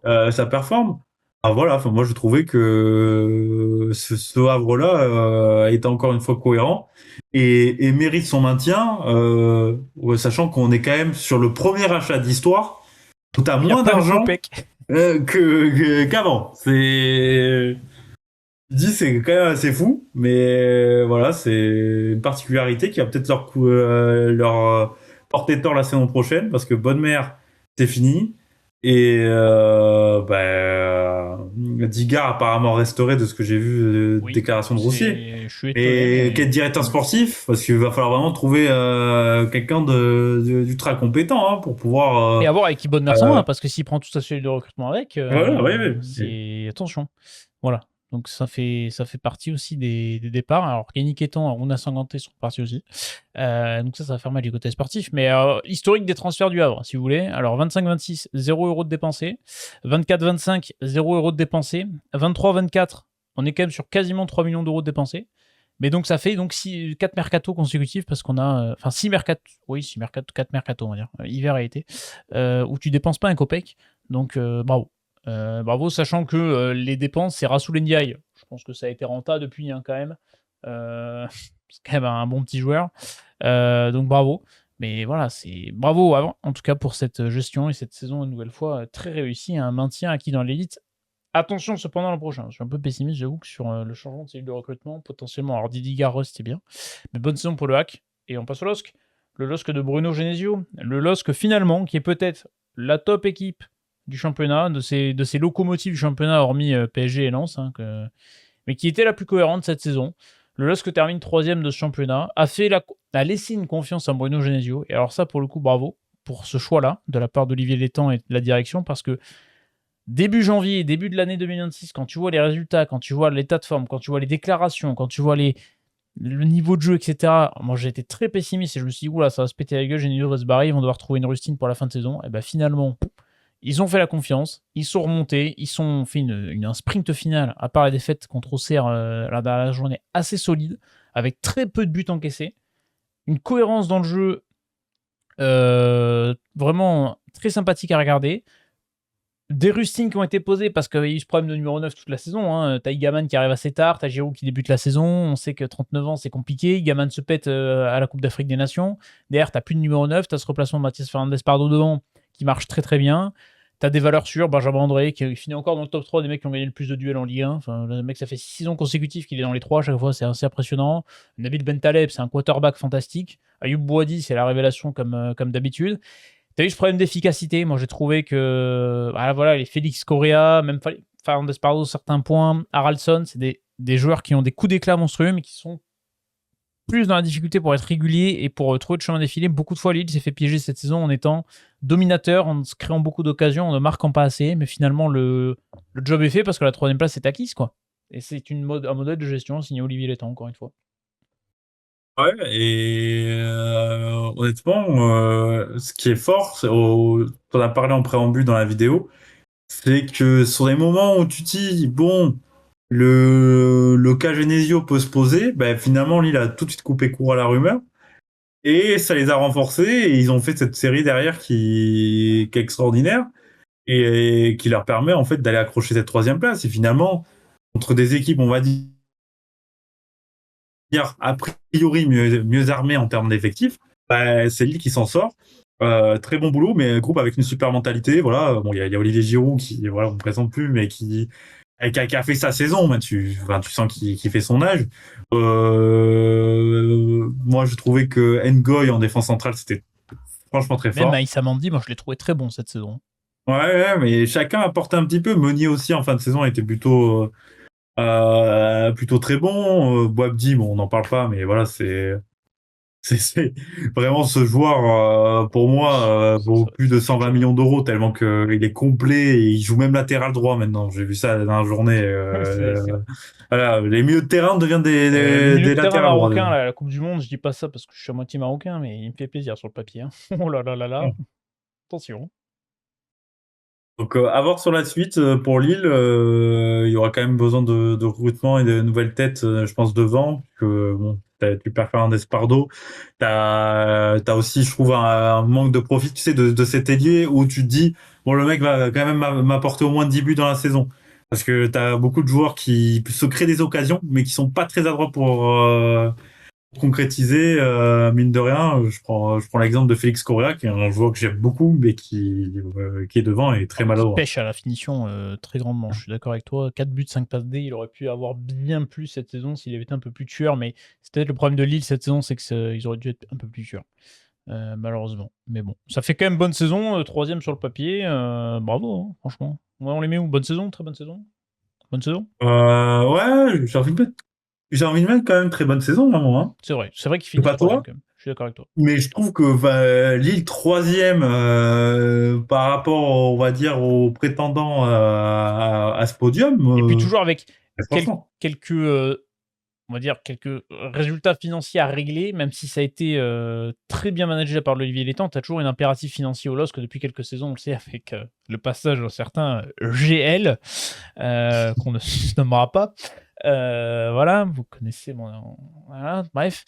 Et forcément, ça oblige le LOSC à quelques petites coupures parfois, mais en tout cas, bravo en tout cas à Lille pour cette magnifique gestion. Un cas très épineux, un cas spécial, un cas qui va faire débat, un cas qui a fait parler, qui nous a offert une dramaturgie tout au long de la saison, l'Olympique de Marseille. Alors, bon, la question c'est par où commencer quand on évoque l'Olympique de Marseille.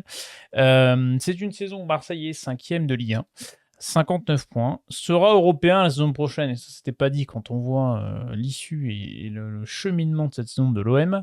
L'Olympique de Marseille avait très très bien commencé avec ce projet, avec le triangle Mehdi Benatia, Pablo Longoria, Roberto De Zerbi, avec une saison qui avait parfaitement démarré à Rennes avec une défaite 1-0 en supériorité numérique qui finit avec une bagarre dans le vestiaire entre Adrien Rabiot et Jonathan Rowe. Les deux joueurs sont exclus, dégagés sur les fins du mercato estival, un mercato estival qui a encore été une énorme lessiveuse du côté de l'Olympique de Marseille, mais pourtant derrière, on a des résultats probants, on a cette grosse victoire contre le Paris Saint-Germain qui a été franchement impressionnante d'un point de vue résultat. L'OM a même pris la tête de la Ligue 1 après un succès contre le Havre. Et puis après, ça a fait son cheminement. On est arrivé au Trophée des Champions, qui est pour moi, je pense, le tournoi de la saison, défaite.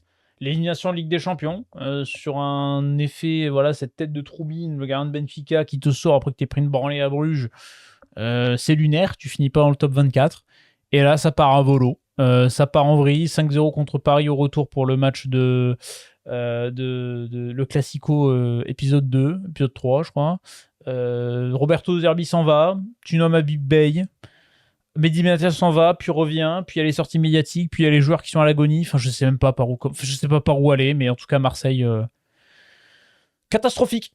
Catastrophique sur tous les points. Communication, marketing, sportif, financier, et plus rien qui va là. C'est. Wow. Ah oui, mais voilà, c'est à l'OM, on l'a vu, hein, c'est à l'OM.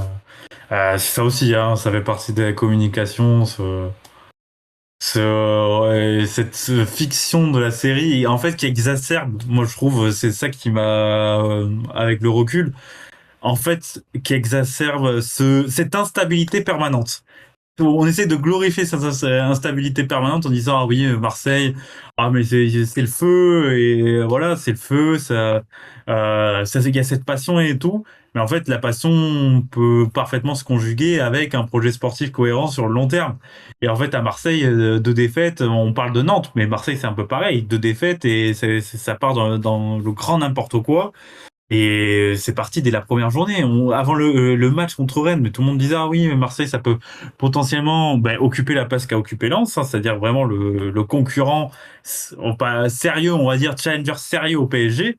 Et finalement, catastrophe, défaite 1-0, puis ensuite c'est du grand n'importe quoi, la pseudo enfin, je dis la pseudo bagarre parce que je trouve que ça a été un peu amplifié Une derrière. violence inouïe. Je répète les mots Voilà, de certains. Mais ouais. violence, Ah. en violence inouïe, t'as le show Benassia toute la saison qui est pour moi un calvaire, hein. C'est vraiment, je ne comprends pas à quel point le mec quand même est arrivé. Et enfin, je suis désolé, mais enfin Benassia, alors il a du réseau, et ça je pense que tout le monde peut s'accorder là-dessus. Il a un réseau qui te permet de faire venir des joueurs que peut-être on va dire ne seraient pas venus à l'OM. Quoique, quand on voit les salaires donnés, on se dit bon, le réseau c'est bien, les billets c'est mieux. Ouais, apparemment. Euh, mais enfin, tu te dis, ça part en cacahuète tout de suite. Et en fait, t'as un Longoria qui était de plus en plus en retrait. Et puis, enfin, voilà, le Longoria, il est aussi à mettre dedans. C'est lui qui a créé cette instabilité permanente. Alors, on se glorifiait chaque saison on change d'entraîneur, on change effectif, parce que c'était ça à Marseille. Ben, ça quand même, sur les 3 dernières saisons, ça a cassé 2 fois, hein. T'as la saison catastrophique Marcelino, Gattuso, Gasset. Et là, tu as cette saison et tu te dis, en fait, ce modèle-là ne fonctionne plus parce que c'est pas possible on va dire, tu réussis à faire un puzzle et tu bousilles le puzzle et après tu essaies de retrouver des pièces pour refaire un puzzle à peu près à l'identique. Donc voilà, t'arrives à une saison comme ça, pas cohérente du tout, et puis ce côté un peu le côté, on glorifie les joueurs quand tout va bien et dès que ça va mal, alors là, c'est les pires joueurs, il y a aucun investissement, il y a le bâton, là, comme ça, alors je n'en peux plus. Les mises au vert, faut terminer. Faut terminer. Les stages à Ça, Marbella, en Italie. faut Ouais, bannir. les mecs, ils étaient Enfin, lourds. voilà, j'ai encore vu un extrait, là, je sais plus qui parlait, qui parlait de la mise au vert sous deux Zerbi en fin de saison dernière. T'as l'impression qu'ils étaient à Rambo. Je fais, mais enfin, à un moment donné, il faut arrêter ce côté-là. Parle football, part sur quelque chose, et ce truc de mentalité. Je suis désolé, à Marseille, il y a quand même pas mal de joueurs qui ont a priori cette mentalité de joueurs professionnels qui sont passés par des gros clubs et tout. Et en fait, le contexte marseillais fait que ça peut dériver.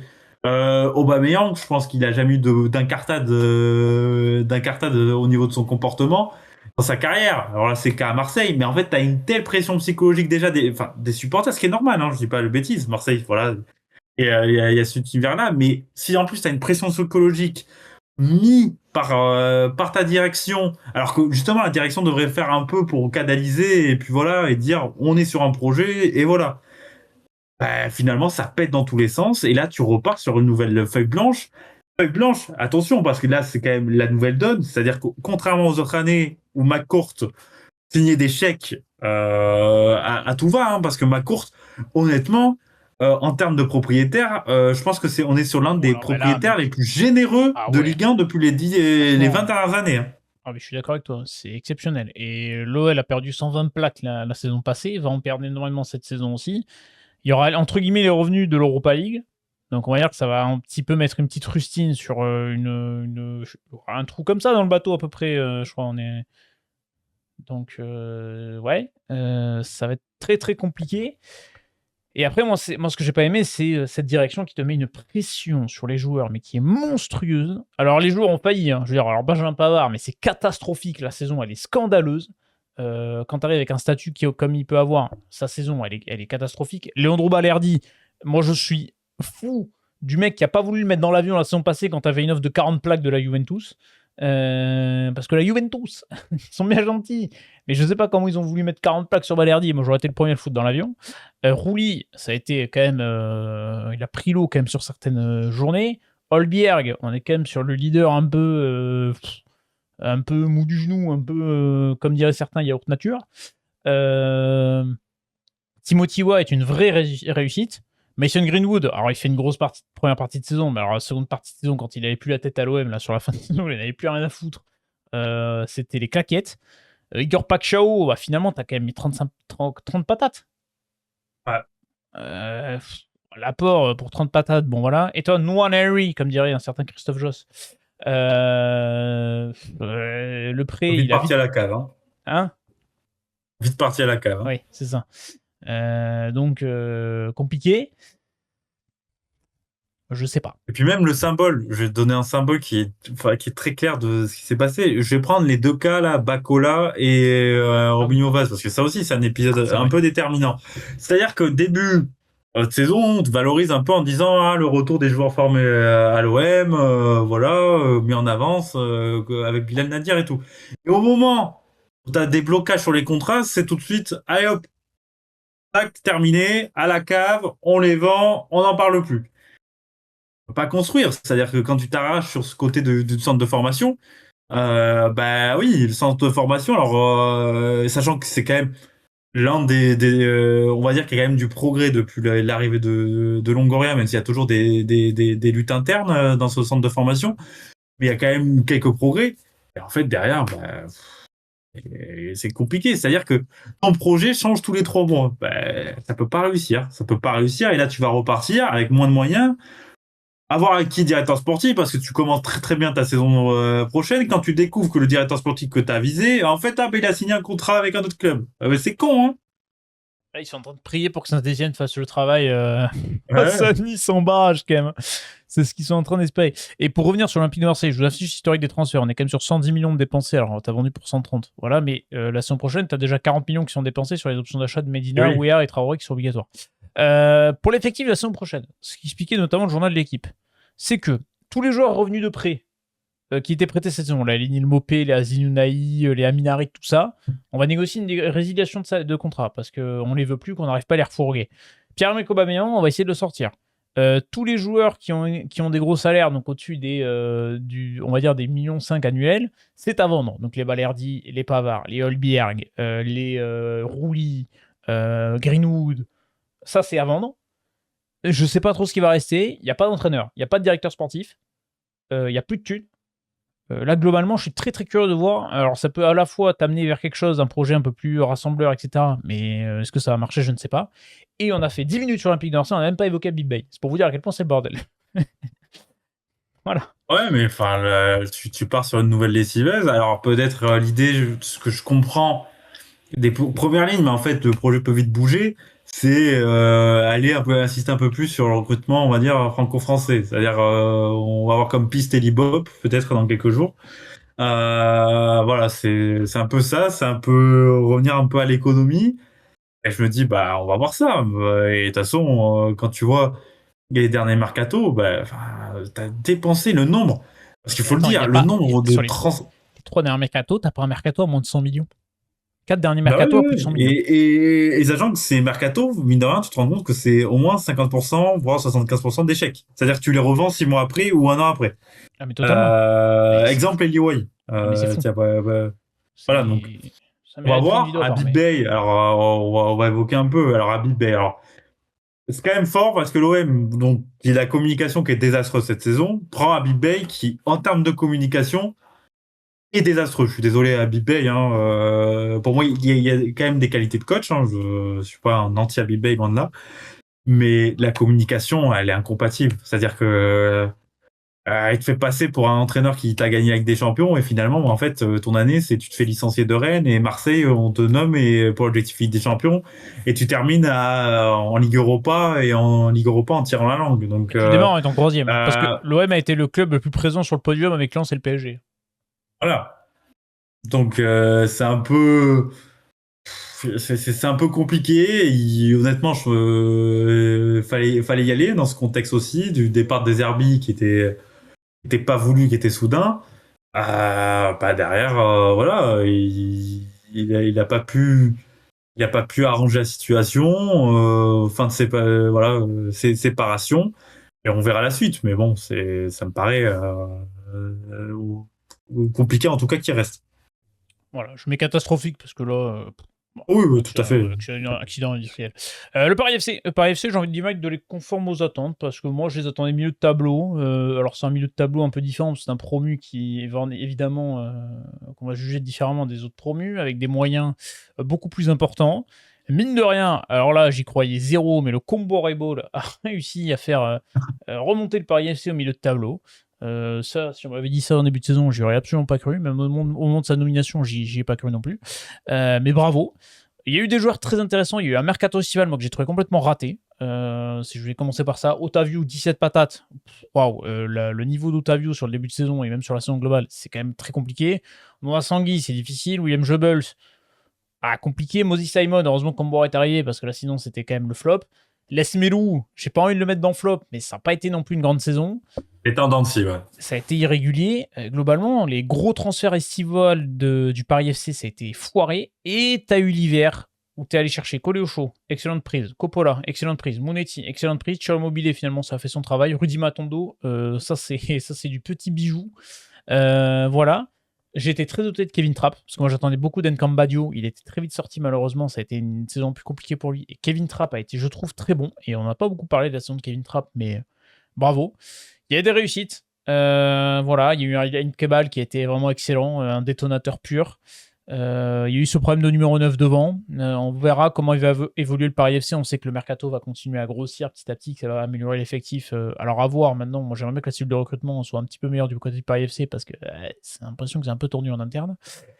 Mais globalement, c'est une saison qui est conforme aux attentes. Je les attends au milieu de tableau, se stabiliser, et ils y sont. Ça a été un peu plus compliqué, mais ils y sont.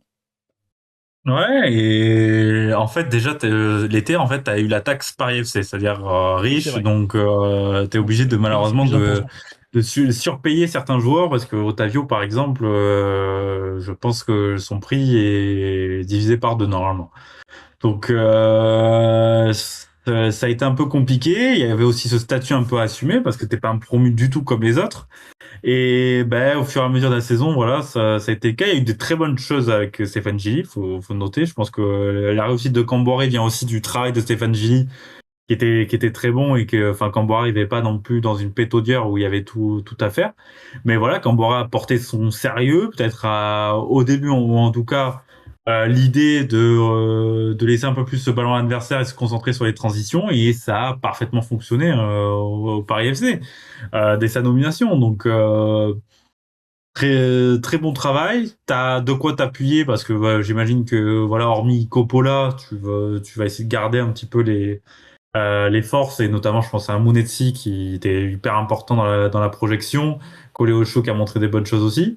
Voilà, mais je trouve pour une première saison de Paris FC, c'est prometteur et c'est tout à fait conforme aux attentes. C'est ça.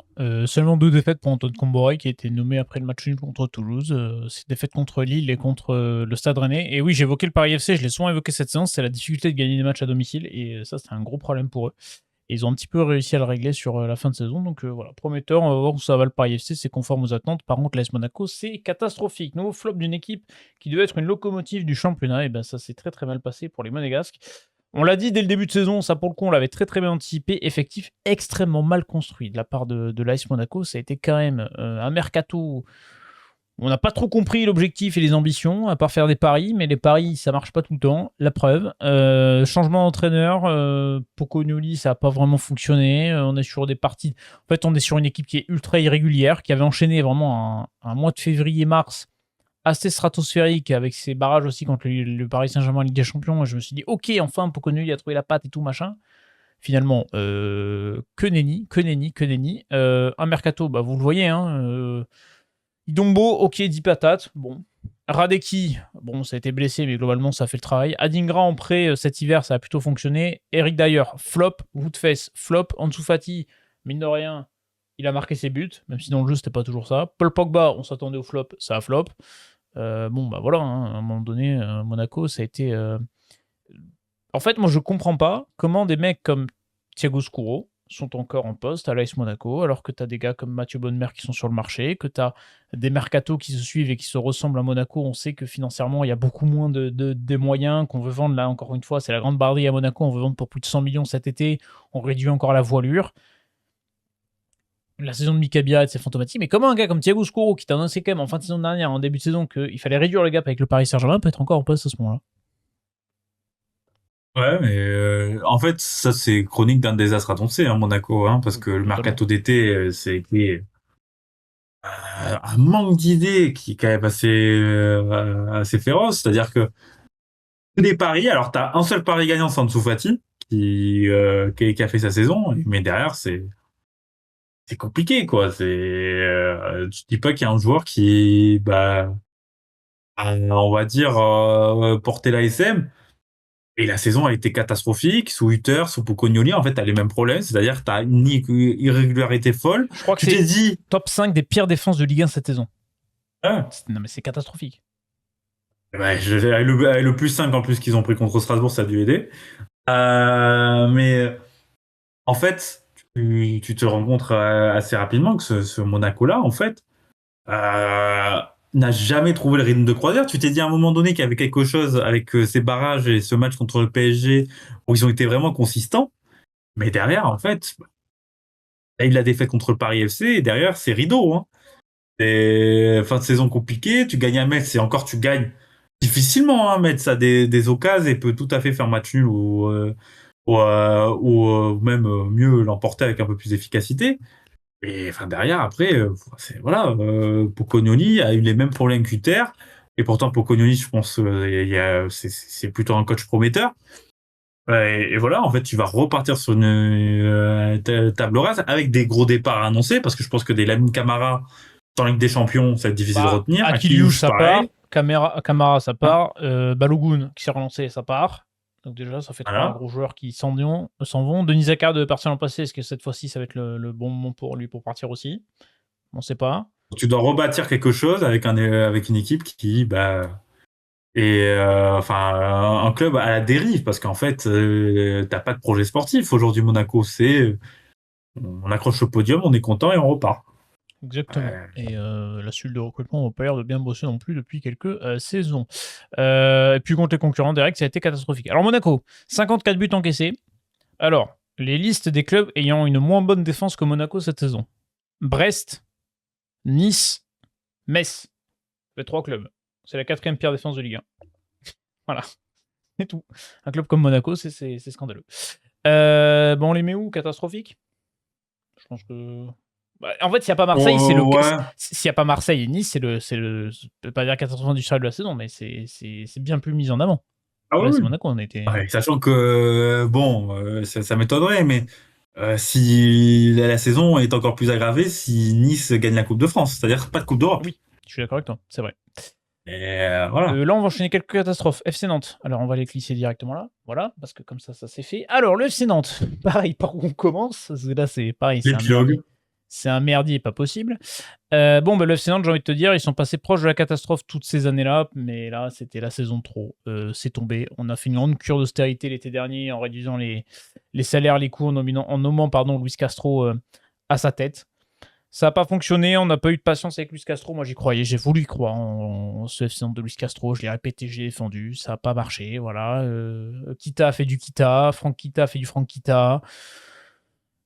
C'est un club à la dérive, géré par des incompétents depuis une vingtaine d'années, ça on a l'habitude, et bah ça a cassé. Je veux dire, il n'y a rien à garder, quoi. Enfin, je veux dire, c'est peut-être l'intérim Elodie qu'on a vu un peu plus de cohérence, mais bon, c'est pas non plus exceptionnel. T'as des joueurs qui devaient partir l'an passé pour des sommes astronomiques qui vont être réduits à peau de chagrin, à l'image d'un Mathis Sabline.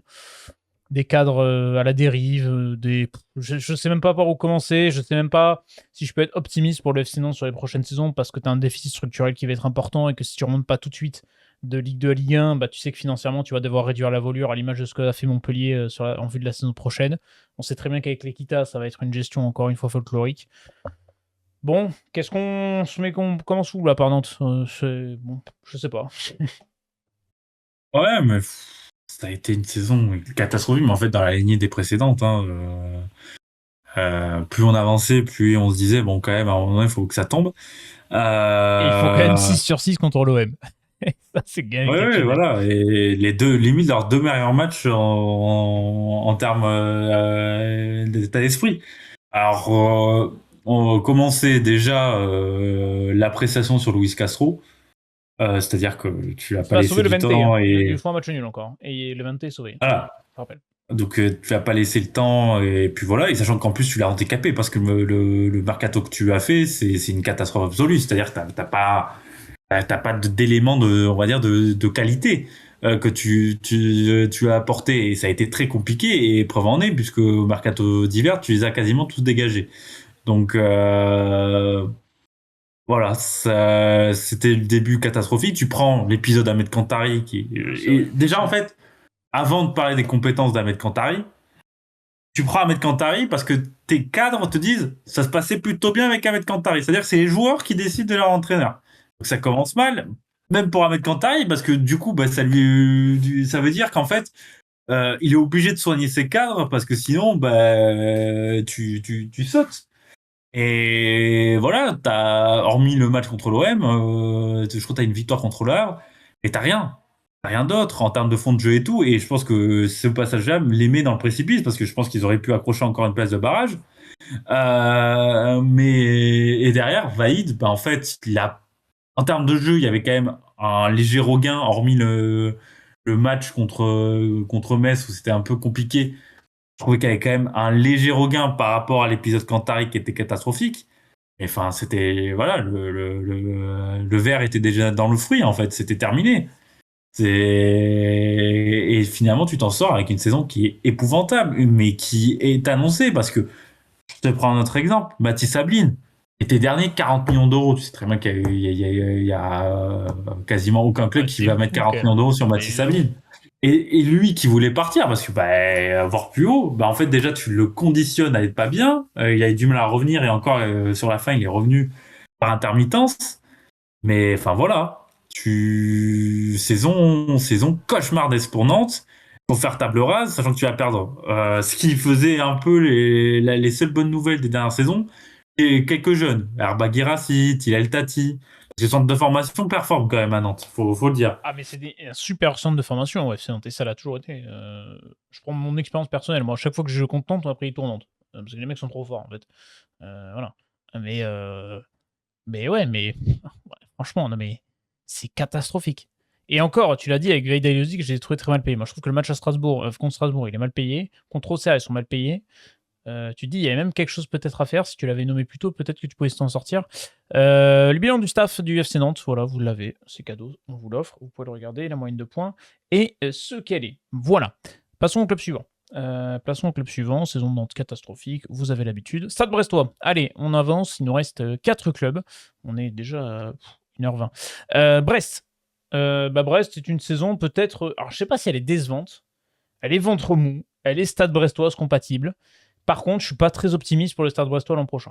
Voilà, j'avoue que quand tu sais que tu vas perdre Grégory Lorenzi, alors à quel point la cellule de recrutement va être bougée à Brest, quand tu sais que tu vas perdre potentiellement Eric Roy, qui a quand même montré des signes de fatigue et d'énervement, on va dire, sur le projet brestois depuis quelques mois. Quand tu sais que ta fin de saison, elle est en roue libre complète, parce que la dernière victoire du bot de Brest en Ligue 1, c'est le 8 mars 2026. Depuis, ils ont enchaîné quand même 26, 27, 28, 29, 30, 31, 32, 33, 34. On est sur 9 journées, sans victoire, rideau, les mecs étaient en vacances.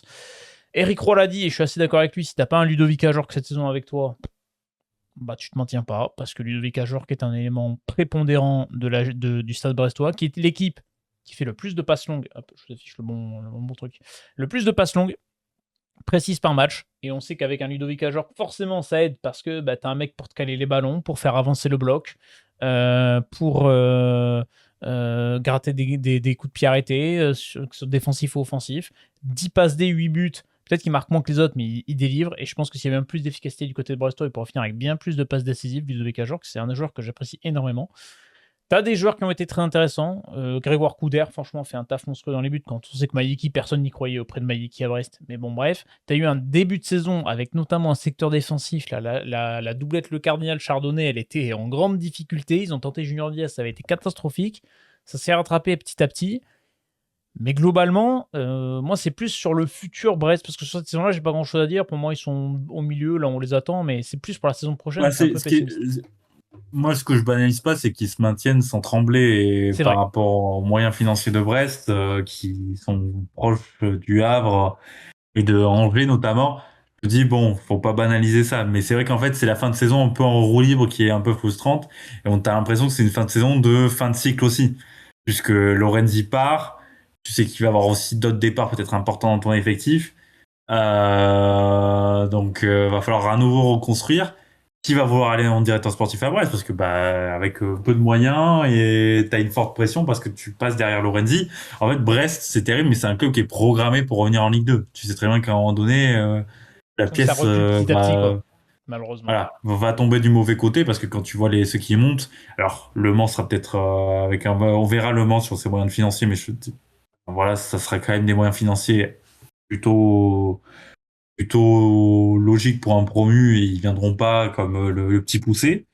T'as Troyes qui aura la force du City Football Group, donc déjà c'est des gens qui ont un budget à la limite qui peuvent déjà boxer avec toi ou voire même te surpasser, donc c'est déjà compliqué pour Brest. Et on va voir la suite. Mais ouais, moi je dis que c'est une saison conforme aux attentes parce que c'est quand même un maintien tranquille. On a ce regard bien évidemment sur les saisons précédentes. Mais par rapport à une saison, on va dire, tu étais à la fin de cycle de cette fabuleuse troisième place, là, avec des champions qui est derrière, qui t'a pris beaucoup d'énergie, qui est revenu à la réalité et finalement tu termines avec un maintien tranquille. Je suis d'accord avec toi, et c'est vrai qu'en fait, c'est ce truc-là depuis 2-3 saisons. Les clubs qui montent de Ligue 2 à Ligue 1 ne sont pas des clubs comme les autres. Lorient remonte avec les finances de Bournemouth dans les pattes. Le Paris FC remonte en une nouvelle puissance financière. Saint-Etienne, si Saint-Etienne remonte, bah remonte avec forcément un budget qui est largement supérieur à celui de Brest. T'as parlé de Le Mans, de Troyes.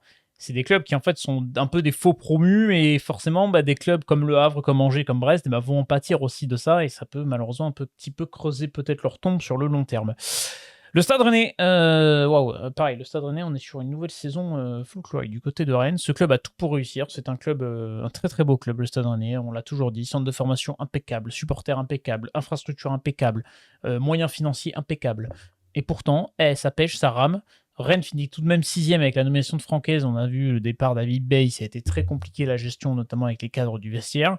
Un début de saison très moribond, à l'image de la saison dernière. Mais moi, je trouve ça décevant de la part du Stade Rennais, parce que quand tu es dans une saison avec, quand même, pour ambition, le Stade Rennais, quand on connaît les moyens, quand on connaît l'effectif, quand on sait que tu n'as qu'un seul match à jouer par semaine parce que tu n'as pas de Coupe d'Europe, que tu as dépensé 90 patates sur le mercato en mettant quand même 13 patates sur Bryan Mbolo, alors que je pouvais l'avoir quasiment gratos parce que Monaco voulait le sortir absolument. Ça, c'est un autre débat.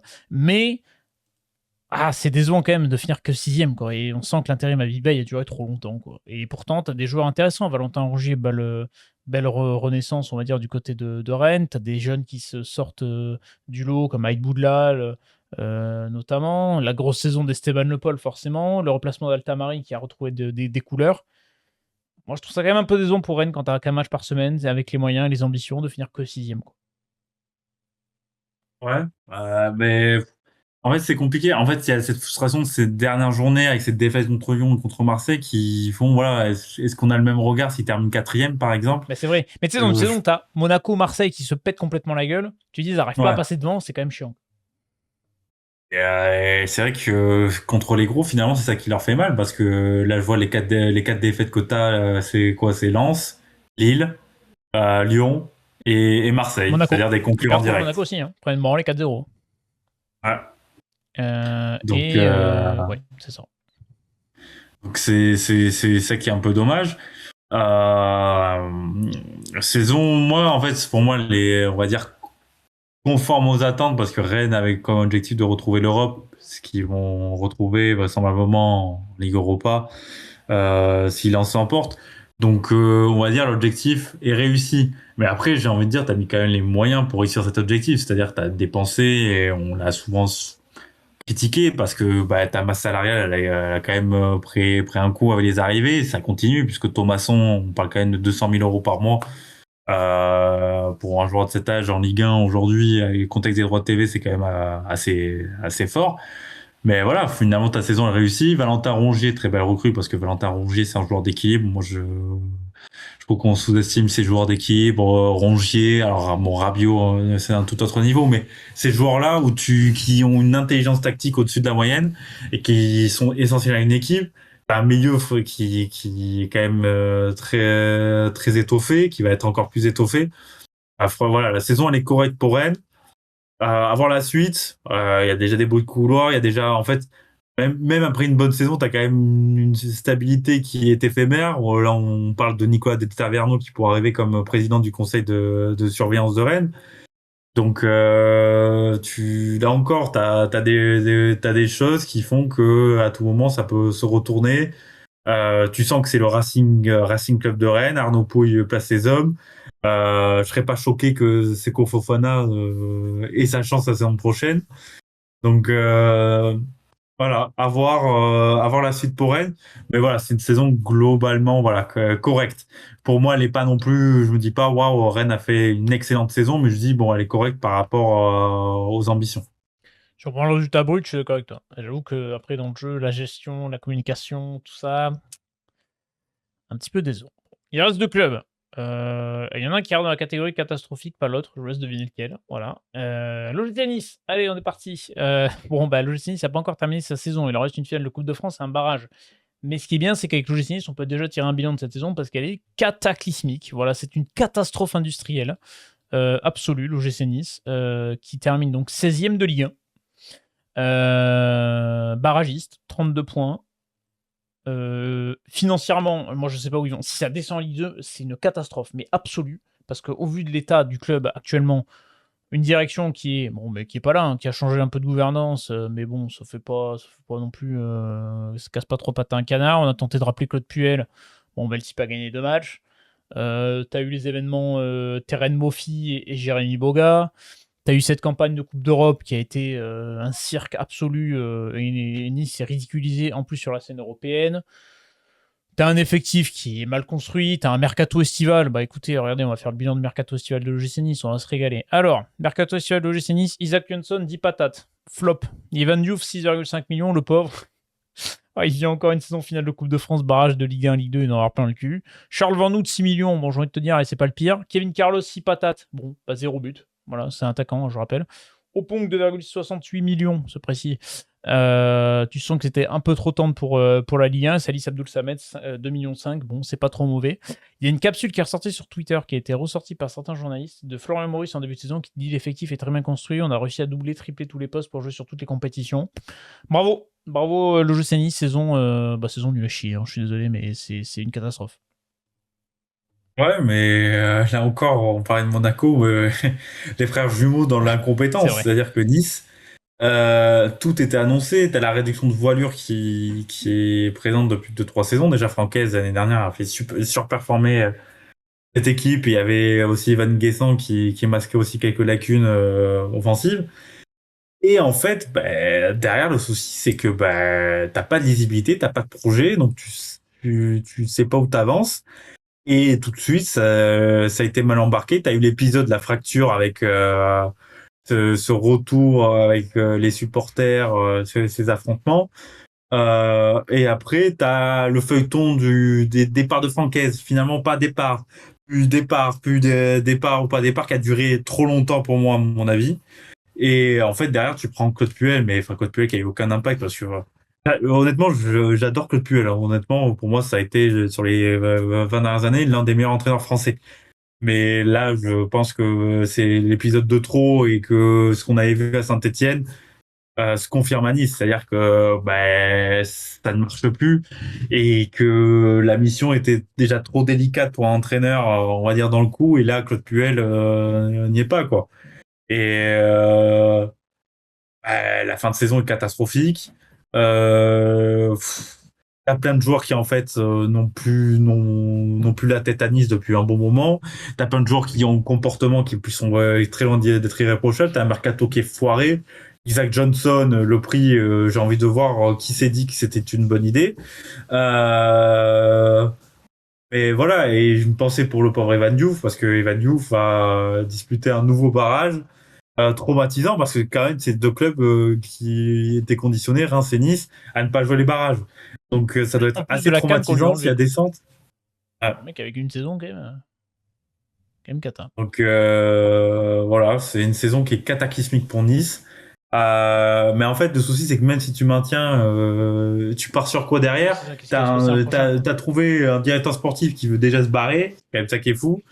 T'auras encore moins de moyens. T'as la question du rachat, mais de ce que j'ai compris, ça s'est un peu refroidi parce que bah, les supporters, enfin les investisseurs, les potentiels investisseurs sont refroidis par rapport à ce qui s'est passé au public par rapport à Metz. Ah ben, le souci, c'est que je sais pas où va Nice, mais en tout cas, pour l'instant, ils foncent droit dans le mur. Et honnêtement, bon courage sur ce barrage contre Saint-Etienne, parce que Saint-Etienne, il y a aussi beaucoup de problèmes. Mais tu as cette dynamique de, ben, on a tout à gagner et Nice a vraiment tout à perdre sur cette double Et confrontation. potentiellement, tu as un barrage retour à domicile à huis clos. Alors, je suis pas sûr que les C'est supporters ça. soient avec toi, mais ça peut déjà jouer. La pression est sur le l'OGC Nice, hein, elle est pas sur l'AS Saint-Etienne. Et l'AS Saint-Etienne, oui, tu l'as dit, dans cette dynamique de gagner et ouais, ça risque d'être très, très compliqué et quand tu regardes les effectifs des derniers clubs qui ont disputé des barrages Ligue 1, Ligue 2, bah, la qualité sur le papier ne fera grandement rien envier à la performance réelle du terrain. Donc, ouais, pour Nice, ça va être compliqué. Cette saison catastrophique et on souhaite du courage aux supporters niçois. Toulouse, dernier club qu'on aborde dans cette tier list. Le TFC, club de milieu de tableau, ventre mou, qui est fort contre les forts et faible contre les faibles, j'ai envie de dire, cette saison. Puisque Toulouse a été très bon contre des équipes de haut de tableau. Et dès qu'il y avait une équipe qui mettait bloc bas, qui jouait la survie, Toulouse était incapable de faire un résultat. Et pourtant, cet effectif a quand même beaucoup de qualité. Moi, je suis, encore une fois, je suis fasciné par cette reconstruction du TFC depuis enfin, même la redescente en Ligue 2 et cette reconstruction et cette remontée, on va dire très data, mais il y a quelque chose qui a été recréé à Toulouse, que ce soit avec le public, il y a une ferveur qui est magnifique au stadium. Même un organisme de communication, on parlait des très bonnes communications de Lens sur les réseaux sociaux, mais Toulouse, franchement, ils sont très très bons aussi là-dessus. Euh, un effectif qui est quand même plaisant à regarder. Il y a des jeunes. Guillaume Rest, moi j'ai trouvé sa saison très solide après la saison passée qui était compliquée. Charlie Cresswell, on sait que ça va sûrement pas rester, mais c'est l'un des meilleurs défenseurs de Ligue 1 depuis 2-3 saisons. Diane Metali, c'est l'une des révélations aussi. T'as des éléments d'expérience. Bon, t'as un mercato qui était un petit peu compliqué, mais voilà, t'as des révélations. Yangbo, évidemment, on connaît, ça a été assez stratosphérique. On a un Hidalgo qui a mis du temps à se mettre dedans, mais qui finalement a réussi un petit peu à trouver le chemin défilé petit à petit. J'étais très très pessimiste moi sur Toulouse quand je voyais la fin de saison dernière où les mecs avaient été en claquette à part les 2-3 dernières journées, je crois, où ils ont gagné des matchs, mais sinon la deuxième partie de saison l'an passé c'était quand même les claquettes. Le mercato estival m'emballait pas du tout. Bon, la prépa, même s'il faut pas trop la prendre en compte, c'est vrai qu'elle rassurait pas non plus des masses. J'étais assez pessimiste pour le TEF. Finalement, Caris Martinez Novel a encore réussi pour sa dernière saison à faire du bon boulot. Toulouse finit dans le ventre mou. Il manque ce petit truc pour step up, pour passer dans la bonne partie et aller peut-être lutter pour la Conférence League parce qu'il y a peut-être la place, moi je trouve, après notamment les 17 premières journées. Mais voilà, Toulouse se maintient, finit en ventre mou, avec des joueurs plaisants. Aux attentes, quoi. Ouais, c'est ça. Et avec des jeunes qui sont sortis du centre de formation, qui est l'une des forces de ce Toulouse FC. Dans un virage, mine de rien, alors, un virage, entre guillemets, un changement de stratégie qui est fait en douceur, mais un changement de stratégie notable, puisque t'es parti du tout data avec Koboli, et depuis le départ de Koboli, à, on va dire, un projet, on va dire, plus classique, en tout cas sur ta stratégie de recrutement. Donc c'était pas si simple que ça. Et après, bon, ils ont fait le boulot avec des joueurs qui sont encore quand même au niveau. Charlie Cresswell qui fait quand même une belle saison.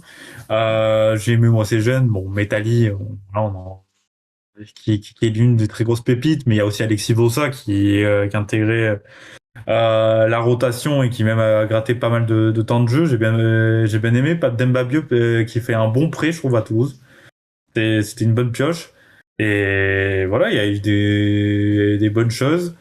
Euh, voilà, mais là aussi, un peu bizarre à voir pour la saison prochaine. T'as Martinez Nové qui part, quel coach, quel Ça paraît mercato, où tu Pantaloni, vas en vrai. certainement perdre aussi. Je sais pas si Pantaloni c'est toujours dans les tuyaux, mais je suis curieux de voir un Pantaloni ou un Pélissier, par exemple, ça m'aurait bien tenté, tu vois. Ou alors tu prends un risque, tu vas De chercher ce un que Didier j'ai, en tout Santini, tu vois. cas, de ce que j'ai vu aujourd'hui, parce qu'il y avait la conférence de presse de Cloarec de fin de saison, il disait le profil de l'entraîneur, c'est un entraîneur qui réussit à s'y performer avec notre faible budget. Donc les deux qu'on a cités C'est ça. font Et un même, tu vois, un peu Didier partie Santini, moi, de. je serais très curieux de voir un Didier Santini en Ah, Ligue 1 parce que ce qu'il fait avec Rodez comme boulot, c'est monstrueux. Ouais, à voir. et moi je me dis que Toulouse c'est un peu parfait pour un coach comme ça. Pareil pour Pellissier, c'est-à-dire faut avoir les résultats, mais on va dire, les moyens de travailler un peu sur le long terme, parce que Martinez Novel, mine de rien, il fait 3 saisons, hein, de mémoire, c'est ça, 3 saisons. C'est ça. Il Donc, devait même pas en faire. Limite, il doit pas la finir la saison dernière ou quelque chose comme ça. Enfin, voilà. Donc, il y a des bonnes choses, il y a une bonne base à avoir à magnifier pour essayer potentiellement d'aller chercher un top 10. En fait, c'est ça, Toulouse est conforme aux attentes, mais on a aussi un peu cette frustration de se dire, ouais, peut-être moyen d'aller chercher plus. je suis d'accord. Pour le TFC, écoutez, grandiose saison pour le RC Lens, très bonne saison pour Lyon, Paris et Lille. Bonne saison pour Angers, Lorient, le Hack. Conforme aux attentes, AGOCR, Paris FC, Brest, Rennes, Toulouse. Décevant, Strasbourg, catastrophique. Metz, Marseille, Monaco, Nantes, Nice. C'est beaucoup de catastrophiques, je trouve. C'est très étonnant, mais enfin, c'est logique. Est-ce qu'on change quelque chose ou est-ce que ça te semble cohérent? Non, je bougerai pas. J'avais un doute sur Monaco. Est-ce que c'était décevant ou catastrophique? Moi, je trouve que c'est catastrophique. Véritablement, mais ouais, tu m'as plutôt convaincu sur l'aspect catastrophique. Je trouve que ouais, ça a été pas grand-chose à étaler pour l'AS Monaco. Ben voilà, on a fini cette tier list, 1h30. Mais écoute, on espère que ça vous a plu, vous êtes toujours là. Comme cadeau, comme promis, je vous offre notre prono de fin de saison qu'on avait fait avec Jean. Voilà, Melvin n'était pas là. Voici notre classement qu'on avait initialisé. Il faut les condamner, les deux types qui ont fait ça. Hein. Faut leur couper les mains pour plus qu'ils recommencent. J'assume les conséquences de mes choix. Et il y aura la même chose pour la Ligue 2 et il y aura la même chose pour la saison prochaine. Ne vous inquiétez pas, régalade. Voilà, une pensée. C'est pour ça que Jean n'est plus présent dans cette émission. Je vous le dis, c'est sa faute. Je jette toute sa faute sur lui. Voilà. Non, évidemment, on rigole, on assume nos mauvais choix et ça nous ferait un peu rire. C'est surtout ça le plus important. Bref, on va vous laisser après cette longue tier list. Je remercie Melvin de m'avoir accompagné. C'est toujours un plaisir. On s'occupera de la Ligue 2 juste après. On fera pas le national parce que j'ai pas vu assez de matchs national. Je crois que j'ai vu une journée sur 8 et le dernier match que j'ai vu c'était Sochaux-Valenciennes il y a 3 semaines. Donc j'ai plus le temps. Mais c'est pas grave. On fera une tier list du national quand Bordeaux sera remonté. Voilà. La future Ligue 3, vous inquiétez pas, on se rechargera quand les Girondins seront de retour dedans, c'est-à-dire cet été à cause de la DNCG, qui est déjà exclu Wascal de toutes les compétitions nationales. Comme ça, vous avez toutes les infos. Bref, on va vous souhaiter un très très bon week-end de football, parce qu'il y en a. Il y a la finale de Coupe de France, des bons barrages pour ceux qui vont suivre ça. Et puis on va se retrouver la semaine prochaine pour évoquer la Ligue 2. Portez-vous bien. Ciao tout le monde.